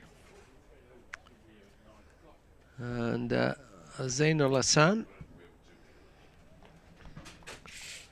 who was really accurate in his opening spell, and that accounted for the 2 wickets. Just a couple of balls to Alex Davies down the leg side. They got hit for 6, but he's in now, starts with a good ball on a line and length, and Webster defends it, and there's some ooze from the fielders. Bo Webster and Ed Barnard, the Warwickshire captain, facing. What do you think they would have talked about in the tea interval, Dermot, the Warwickshire players? Well, just about scoring safe runs. You know, they actually lost 2 wickets with 2 misjudgments. Mosley letting it go and being bowled, and then Sam Hain letting it go and being LBW. Again here, Hassan on a good line and length, and Webster with no timing just defends it to mid-off. Big grey cloud above, isn't there? So, as you were saying beforehand, it's quite a nice time to bowl now. And plenty of overs. Did I say 43? No, they've changed it now to 34.4 overs. I was going to say we'll be here till midnight with 43 overs to bowl. They've just changed it on the scoreboard, so... Hassan is in and an attacking line and length. Quite full, but Webster decides not to drive at it, just defend it. It did look full enough, perhaps, to be driven straight down the ground.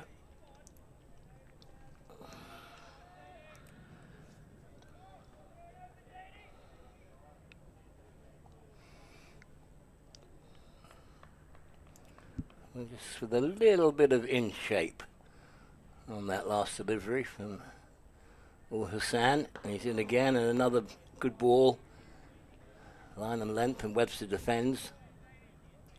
I've had something through a couple of hours ago from David Battersby on at Rob Phillips here on X. Lovely to see Dermot Reeve earlier here at Edgbaston to sign my 1992 World Cup final scorecard. Also had a chat to Asif Din before the old players talk at lunch. There we are. One satisfied customer. Hassan in, and this one is edged by Webster. He was looking leg side. Actually, just trying to work at the square leg, but outside edge goes past gully, and 2 runs down to third man.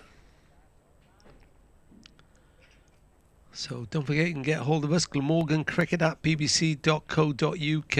I'm at Rob Phillips here on X, and similarly on Threads, and a version of that on Blue Sky as well. Love to hear from you in the remaining overs. Last ball of the over for Hassan, and Webster just defends it back to the bowler, but it's picked up by mid-wicket. So just 2 runs coming off that first over after tea. Player Pompey says Norton bowling to Mosley sounds like a battle of Birmingham districts. Enjoying your commentary. That's to Mike Taylor. There's some debate about the LBW. That would have been on Sam Hain. And Neil Thornycroft says at least the umpire Blackwell is being consistent. Cook LBW was a bit high too. And again from play at Pompey, do you think Hayne was cross with Blackwell? Did you get that one? Yeah, nice on you. Okay, keep them coming. Anyway, it's Tim van der Hoogten looking for his second wicket from the Birmingham end into Barnard, the Warwickshire captain. And there's no run from the first delivery. 3 slips, 2 in the covers, mid-off, mid-on, mid-wicket. And a fine leg, a wide fine leg, which is Tom Norton, the teenager. Van der Hoogten, his 100th first-class appearance for Glamorgan. Australian-born, Dutch international, comes in now. And that one whistled past the outside edge. Cook went diving across to collect, just in case there was a nick by Barnard. Well, there was substantial movement on this delivery. Van der Hoogten bowling it from quite close to the stumps and leaving Barnard off the wicket. Comes in again, not too long a run, but builds up sufficient pace to bowl now. Barnard prods that into the onside.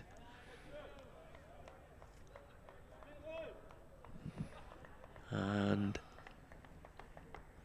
I've had an email off Stephen Pepperell. He said, you were talking about the FA Cup earlier, and I've just remarked on this, but I'll pass it on anyway. Former Newport County players given Manchester City the lead.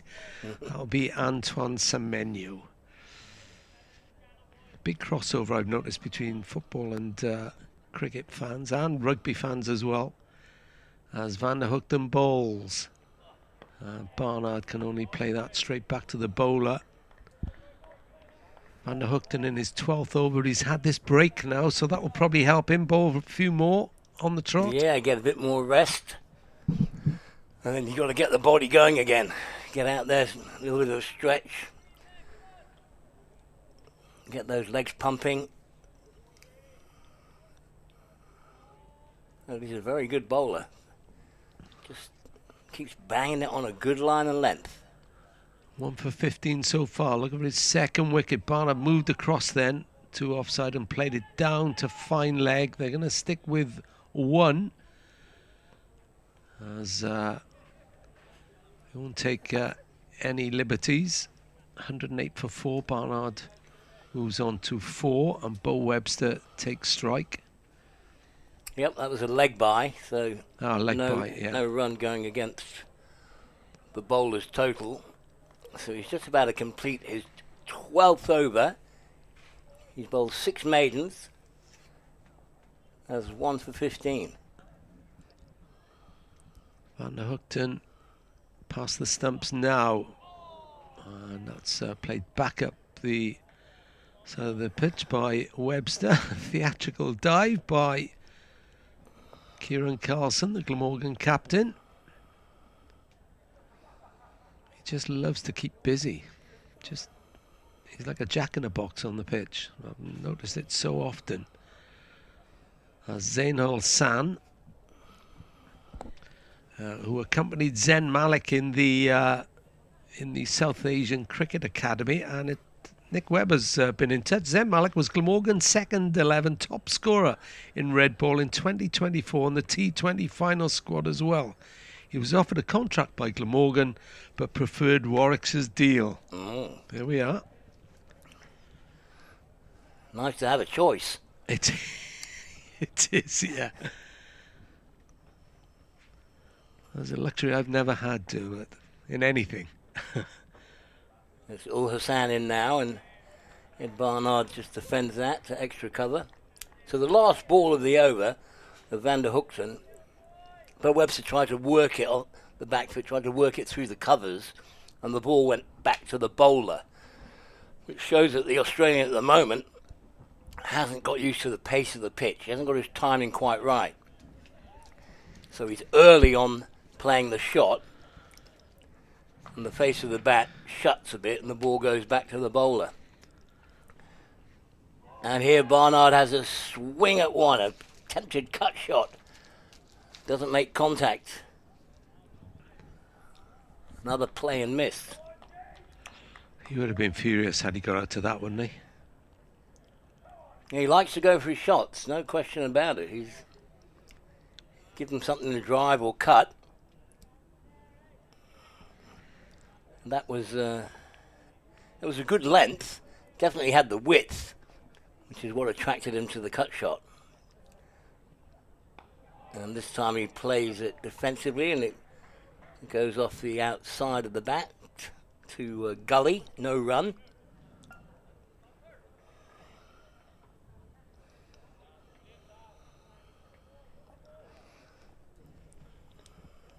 $108 which means Warwickshire still trail by 252. Groundsmen are poised by the hover, unfortunately. And this one is a good line and length outside off, and Barnard lets it go through to the wicket keeper. That would have been interesting had he got it to come in. Good lead by Barnard though.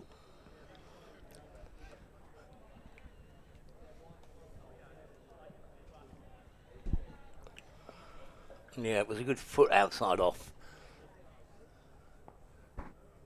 Earlier in the over, he did play a miss at one similar. And here he lets it go again. Good line and length by Hassan. He's asking the question to Barnard. Should I play or should I let it go? He's keeping them honest, isn't he? They can't take too many liberties against him. It's decent bowling, you have to say. Put a man back now at deep cover, and mid-wicket has come across to backward point.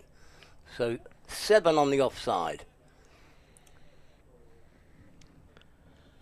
An inviting gap on the leg side. And this one is also let go by Barnard and goes through to the wicketkeeper. End of the over. Warwickshire 108 for 4. The wicketkeeper Chris Cook leading the sprint to take up the position at the other end.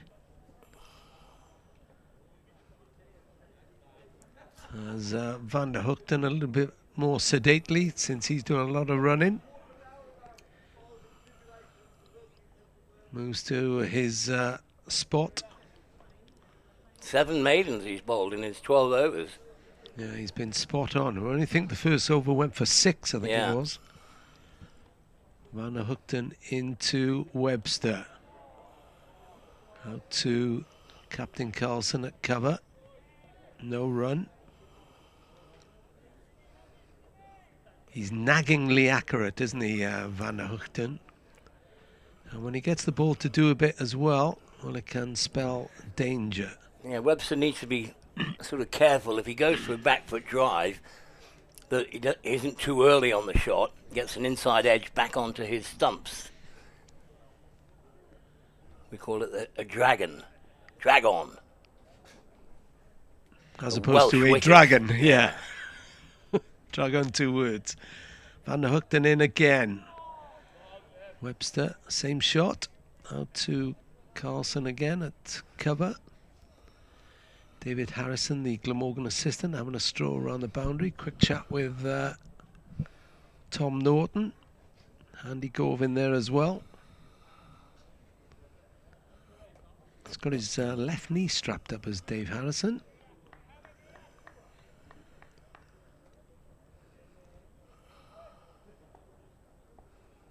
As Van der Hookton moves in again in his 13th over. Bowls. And it's the same combination. Webster plays it out. And it's collected. The rolling ball is collected by Carlson. And it's absorbing cricket, you've got to say. 108 for 4 Warwickshire. Still 30 odd overs left tonight. We had the lights on briefly earlier, but they're not on at the moment, even though there's a big grey cloud above. Van der Hookton bowls, and that goes straight through to Cook. who has 3 slips for company. Colin Ingram, Asa Tribe, and Sean Dixon. Well, it couldn't have been that far wide of off stump because there were some ooze from the slip cordon.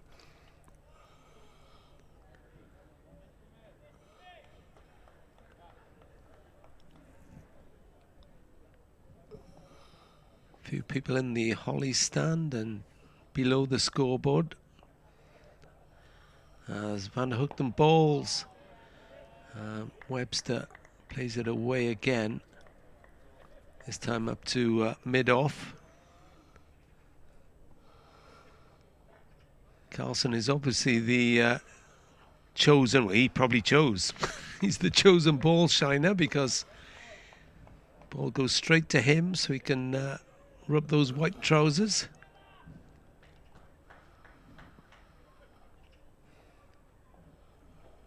And the last ball of Van der Hoogten's 13th over is in, and Webster drives. Oh. And it's stopped by Kellaway at point. And that's another maiden. That wasn't too far away from carrying either. To Kellaway. It was a shout of yes, wasn't there? Yeah, it had the fullness on it and the width. Webster hitting it just a fraction early. Van der Hoogten, 13 overs, 8 maidens, 1 for 15. I think you call that miserly. Absolutely.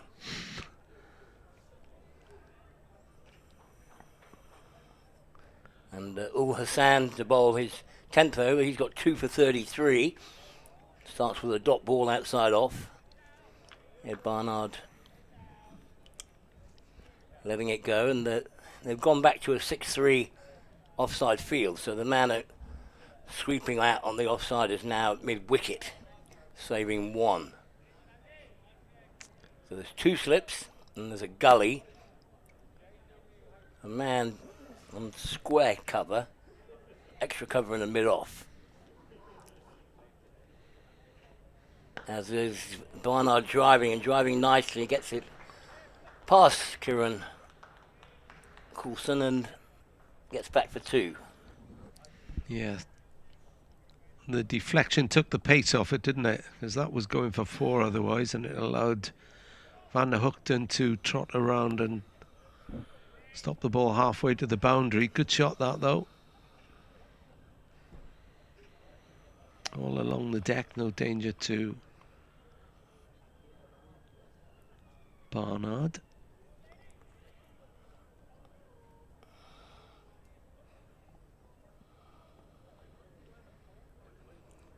Barnard forward and defends. The ball rolls out to square cover and there's no run.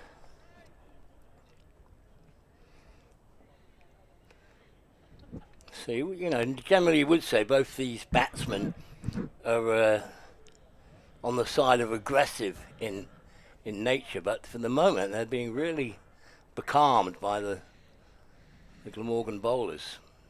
Barnard's now 20 balls for 6. Webster 31 balls for 9. And this one's driven nicely by Ed Barnard. Pierces the gap between extra cover and goes all the way out to the offside boundary for what was a wonderful drive. Yeah, nailed that one. Did Ed Barnard.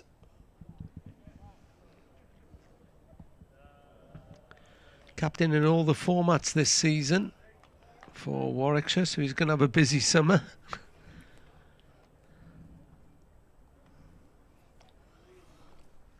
As we go into T20 territory after this round of Division 1 Championship games.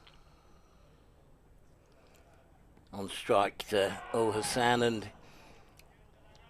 might have been a little nick on that, but hit him on the pad, rolled out to square cover, no run.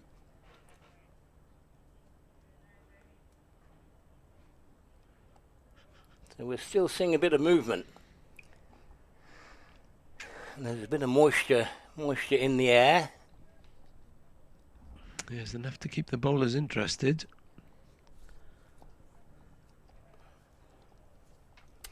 Final ball of the over, and it's defended to gully by Ed Barnard. There's no run, so 38 overs gone.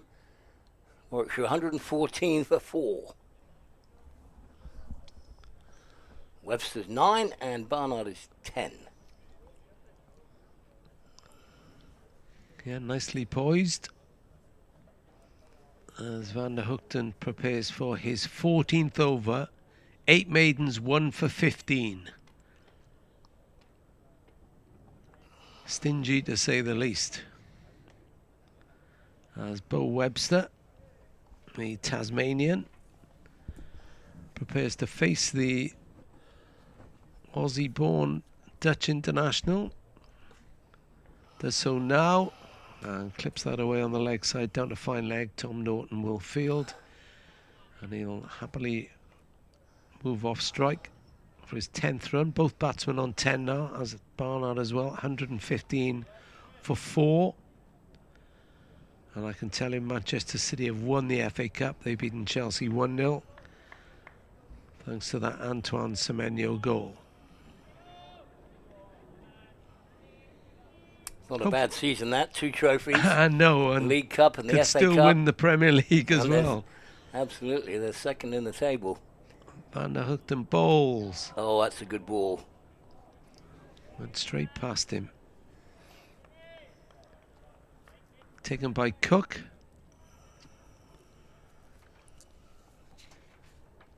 Chris Cook is the second oldest in the Glamorgan ranks. He's 39. Colin Ingram next to him is 40. Ingram happily ensconced at first slip as ever. Van der Hoogten is next at 35. And Sean Dixon is 34. There's life after 30, Dermot. Yeah, absolutely. Van der Hoogten in again. Big shot for LBW, he's got him. Barnard goes. Van der Hoogten claims his second wicket. The ball has been moving around and Barnard reluctantly leaves.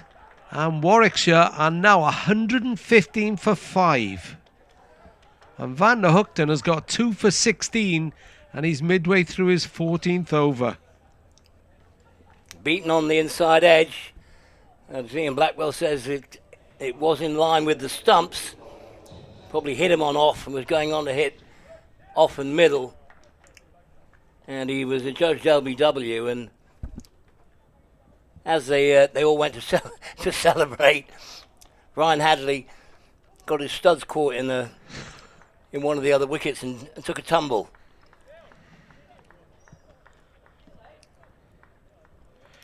So that partnership was worth just 20. And that's 3 wickets in the last 10 overs or so, 11 overs. And suddenly, Warwickshire at 115 for 5 are in a few difficulties here. The pitch has definitely not settled down in the second day. He did take a tumble, Hadley, and he's may have grazed his knee because I think he's having something done to that right leg. Carlson's going over to, Mason Crane going over to have a look. In fact, a couple of the players going to see what the physio's doing, probably to make fun as well. I think he's going to have to go off. He may have maybe a bit of blood, so. Yeah, it wasn't like when the footballers score and they run over to the corner flag and slide on their knees and then jump back up. He just ran in from mid-on to celebrate, and and the next thing he was doing a forward roll. So Andy Gorvin, who was walking around having a lovely time with David Harrison, has now brought the drinks over and he's taken his top off and he's now fielding. As Zen Malik, the right-hander, comes to the crease with Warwickshire on 115 for 5. And really good bowling by Van der Hoogten, who comes in again. Bowls, and Malik prods that away on the onside. Yeah, it was a good delivery. It just nipped back a little bit on Ed Barnard, but he got stuck on the crease. I think it hit him sort of behind the crease line on his right knee. And then Van der Hoogten, first ball, bang on the stumps to Zen Malik. So, what a good spell this is by Tim Van der Hoogten. And that way, they get an edge. They want the edge to Glamorgan, but the umpire is deaf to their appeals. Unmoved there, Ian Blackwell. Perhaps the batsman just scraped his pad with his bat when he was just looking at the replay. I think it was more Cook than Van der Hoogten appealed for that. The slips went off running, but it just underlines how threatening this spell is from Tim Van der Hoogten. Comes in again, bowls.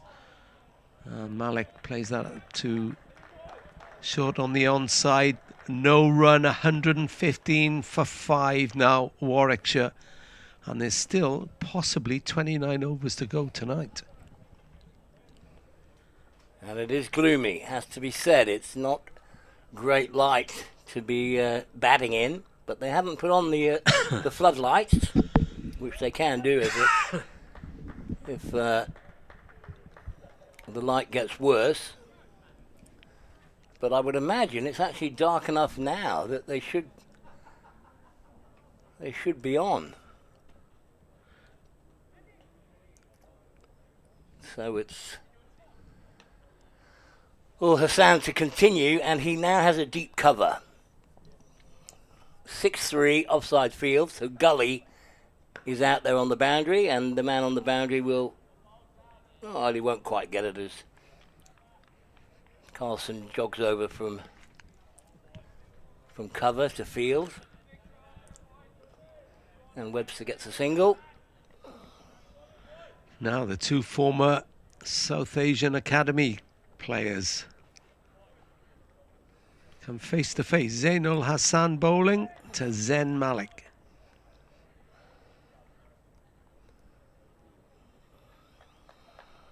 Which says a lot for the Academy.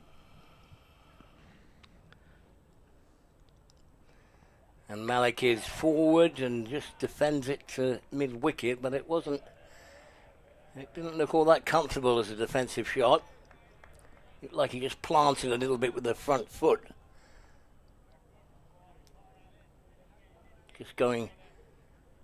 That front foot just going forward a bit too early before he picks up the line and length.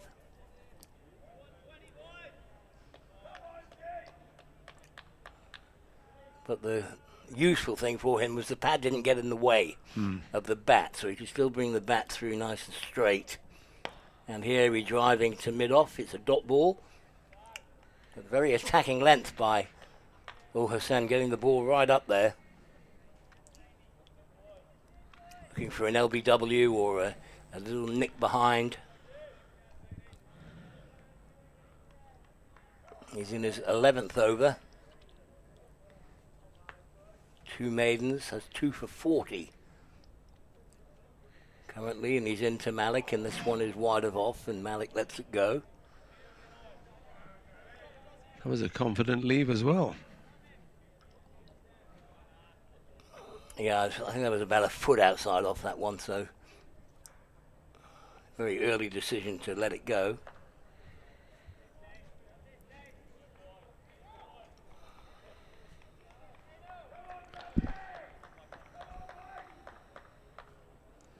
Plenty of encouragement from the fielders for the bowler. And this delivery is driven quite nicely by Zen Malik up to mid-off for no run, and he's still on 0. I think that was a Welsh accent shouting, "Come on, boys," then, wasn't it? Yeah. Yeah.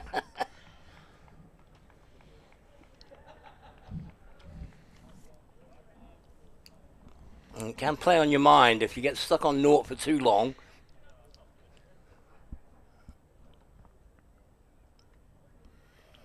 last ball of the over, and this one wide of off. Zen Malik just lets it go through harmlessly to Cook. But another decent over. Yeah, just one off that over. He's playing his part. Is Zain Ul Hassan. Hadley's back on, patched up. Imagine he'll fancy a ball soon, but I think he'll have a job to get the ball off Van der Hoogten at the moment. 2 for 16 off 14, 8 maidens in that. Yeah, it's been a super effort with the ball. And he's got Bo Webster in his sights. Been there for 33 deliveries for his 11. Van der Hoogten bowls again. Every ball these days brings an O from the slip cordon. 3 slips. Yeah, and it's they've just gone a little bit more defensive, just protecting the boundaries a bit more. They push square leg out to deep square and push backward point out to the boundary on the offside. But still retaining 3 slips, which is maybe positive. That's yeah. positive, but he is protecting the boundary for Webster. Van der Hoogten bowls. Webster plays it onto the onside, and Mason Crane runs in from that boundary to prevent them taking more than one. 117 for 5 now. Webster moves to 12, and Malik, who's been there for 8 deliveries, still to get off the mark, and facing at the moment the most dangerous Glamorgan bowler, Tim van der Hoogten, from the Birmingham end. The flag is flying above the makeshift white covering at the far end, covering up the yellow seats. As Van der Hoogten moves in again.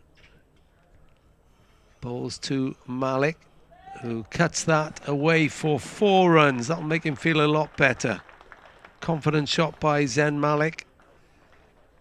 Van der Hoogten kicks the turf for his mark as he walks back. And maybe the vice has been unlocked. 121 for 5 now. Yeah, that was a talented shot because it was actually a pretty decent line of length.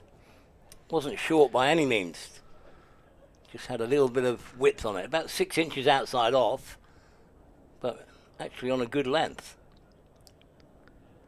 Then Malik, bat raised. Van der Hoogten in again, and the bat comes down right by the pad for forward defensive. Into the covers, no run.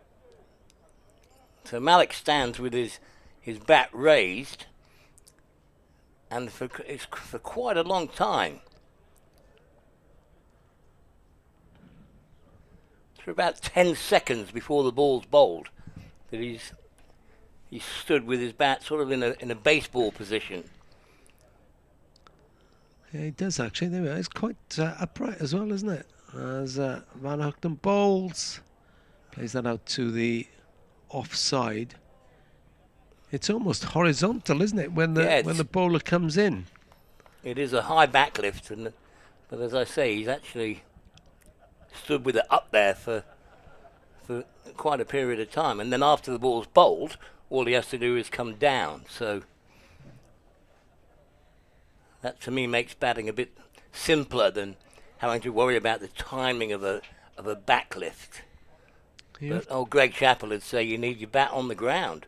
There we are, look at that, right up by his shoulder as Van der Hoogten bowls. And he doesn't have to move that one. That goes outside the off stump, and 121 for 5, straight through to Chris Cook, that one. Yeah, when I did my level 3 out in Australia, Greg Chappell did a talk on batting, and he was saying that if you have your bat down on the ground, then you get the full crack of a width. So after the ball's bowled, you go up, down, and you get the full crack width. But if you have your hands there and that low, anything short becomes difficult to play at your shoulder. So you watch just about any batsman these days, and they'll have their bat up at least at bail height before the ball's bowled. Well, Chappell seemed to cope. Yeah, but it's not a technique that, no. You don't have to have the full crack of the whip to hit the ball for 6. And you want to give yourself as much time as possible. That was on the money then from Ul Hassan. Webster just prodded it forward, no run, 121 for 5.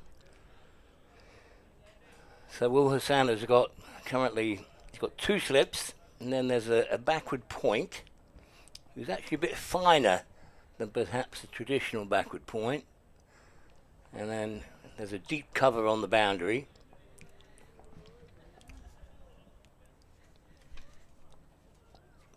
Carlson at extra cover and a mid-off, and this one is played to mid-on, and there's no run. So Bo Webster is being very subdued and held in check by this Glamorgan attack. 12 off 37 balls.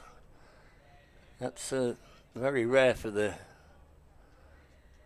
big, tall Tasmanian.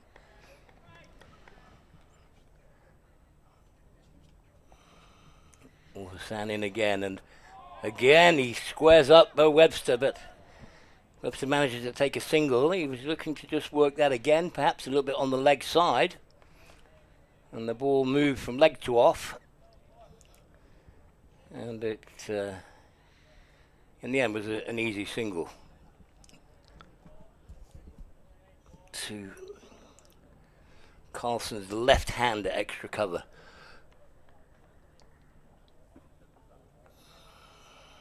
Keeping it tight, Glamorgan, not giving too many runs away. The run rate is now 2.9.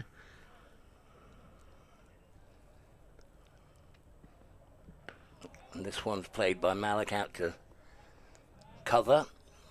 So for Malik, there's 2 slips, and the backward point goes to gully, and deep cover comes up on the 1.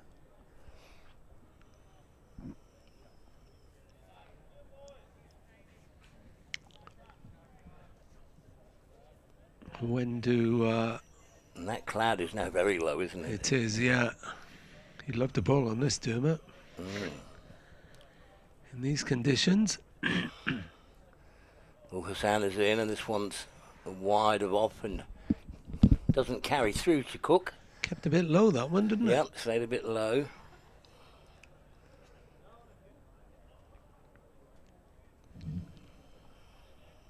Yeah, the groundsmen are still poised. Yeah, when you get weather like this, it's as though the moisture level of the pitch can start to get a bit sort of damp. It definitely retains the moisture with the cloud cover. And this one is worked on the leg side by Malik. It nearly carried to mid-wicket. Fortuitous defensive push to leg. No timing at all on the shot. Yeah, Ben Callaway more than interested in that one. But he survived. So change of bowling at the far end. Van der Hookton, 2 for 21 off 15, is being replaced by Ryan Hadley, the Australian, who's got none for 17 off 5 so far. So we got the big Aussie fast bowler bowling to the big Aussie batsman. I wouldn't want to come in between the two of them, put it that way. They're both about 6'6", are they? If not more. Well, at my height, Dermot, they all look the same from about 6 foot on. As Hadley bowls to Webster. I think there was a bit of bat on that, was there? Or was it going to be a leg by? It's gone out to the onside. They've taken one.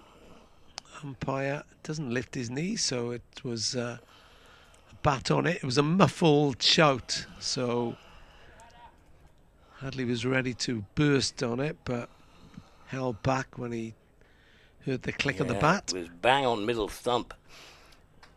A little bit of movement back in the air. And that would have been another LBW had he not got the inside edge on the bat.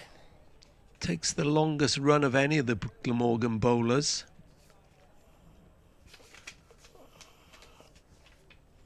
He's well beyond the pile of sawdust as he comes in from the far end bowls now. And Malik hurriedly jabs the bat down on that. Played onto the inside, picked up by Crane. No run, 123 for 5. Accurate start from Hadley.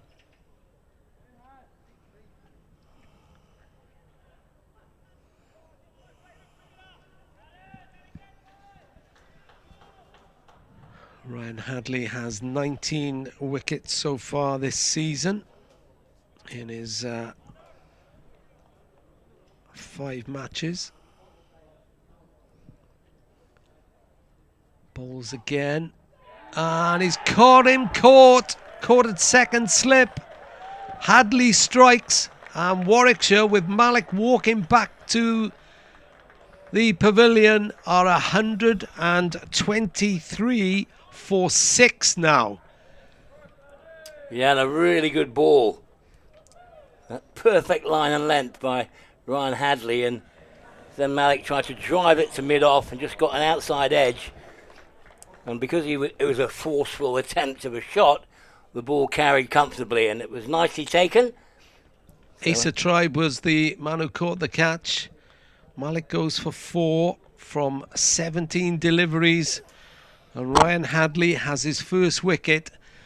And suddenly Warwickshire, well, let's say it as it is, Dermot, they're in a bit of trouble here. Absolutely. Precarious position, 123 for 6 with the ball nipping about. So that total of 360 is looking very, very good. He's looking formidable now, isn't it? Yeah. And it may well be a happy birthday for Kieran Carlson if things carry on like this.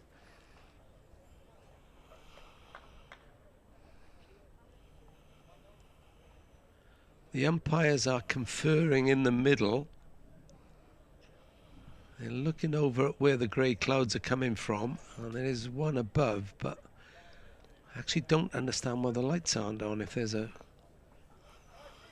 problem with the light. Hadley is a nip quicker than the other Glamorgan bowlers, you've got to say.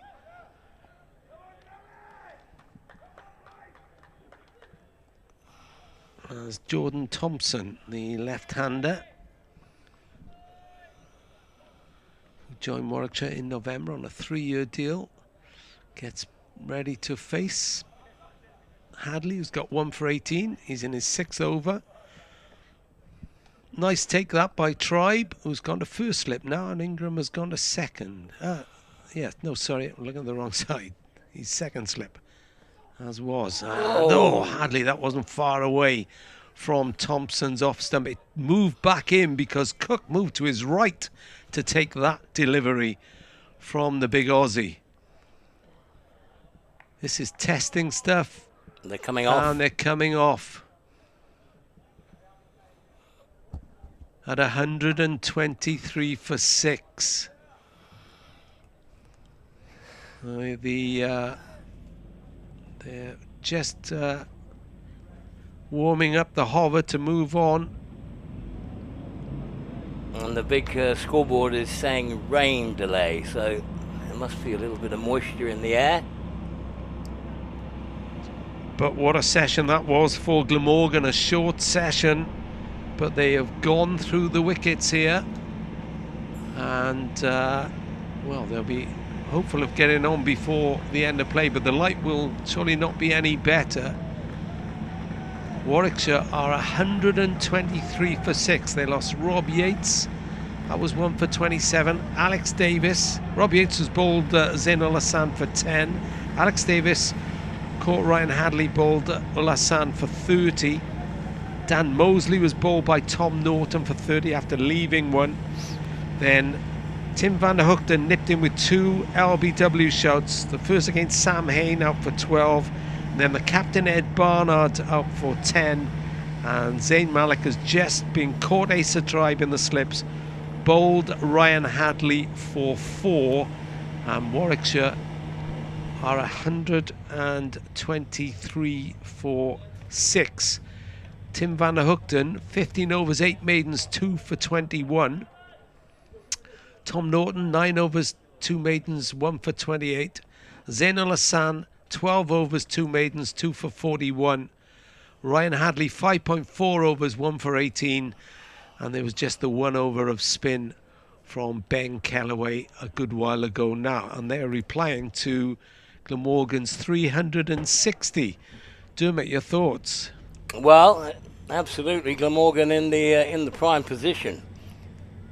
You'd have to say, even if they don't get back on tonight, that there's enough time in the match for them to pick up these last 4 wickets, and they might have a lead of about 150, and then they could go out there and get a couple of hundred, and be 300 odd ahead, and bowling last on the wicket. Well, according to my trusty weather app on my phone, light rain is expected to stop in 51 minutes. Right. And it's pretty accurate as a rule. So we shall return. I would definitely check in before 51 minutes, but we shall return when play resumes, with Warwickshire chasing, looking to, first of all, meet Glamorgan's first innings of 360. Warwickshire are 123 for 6, and we'll be back as soon as the players are back out.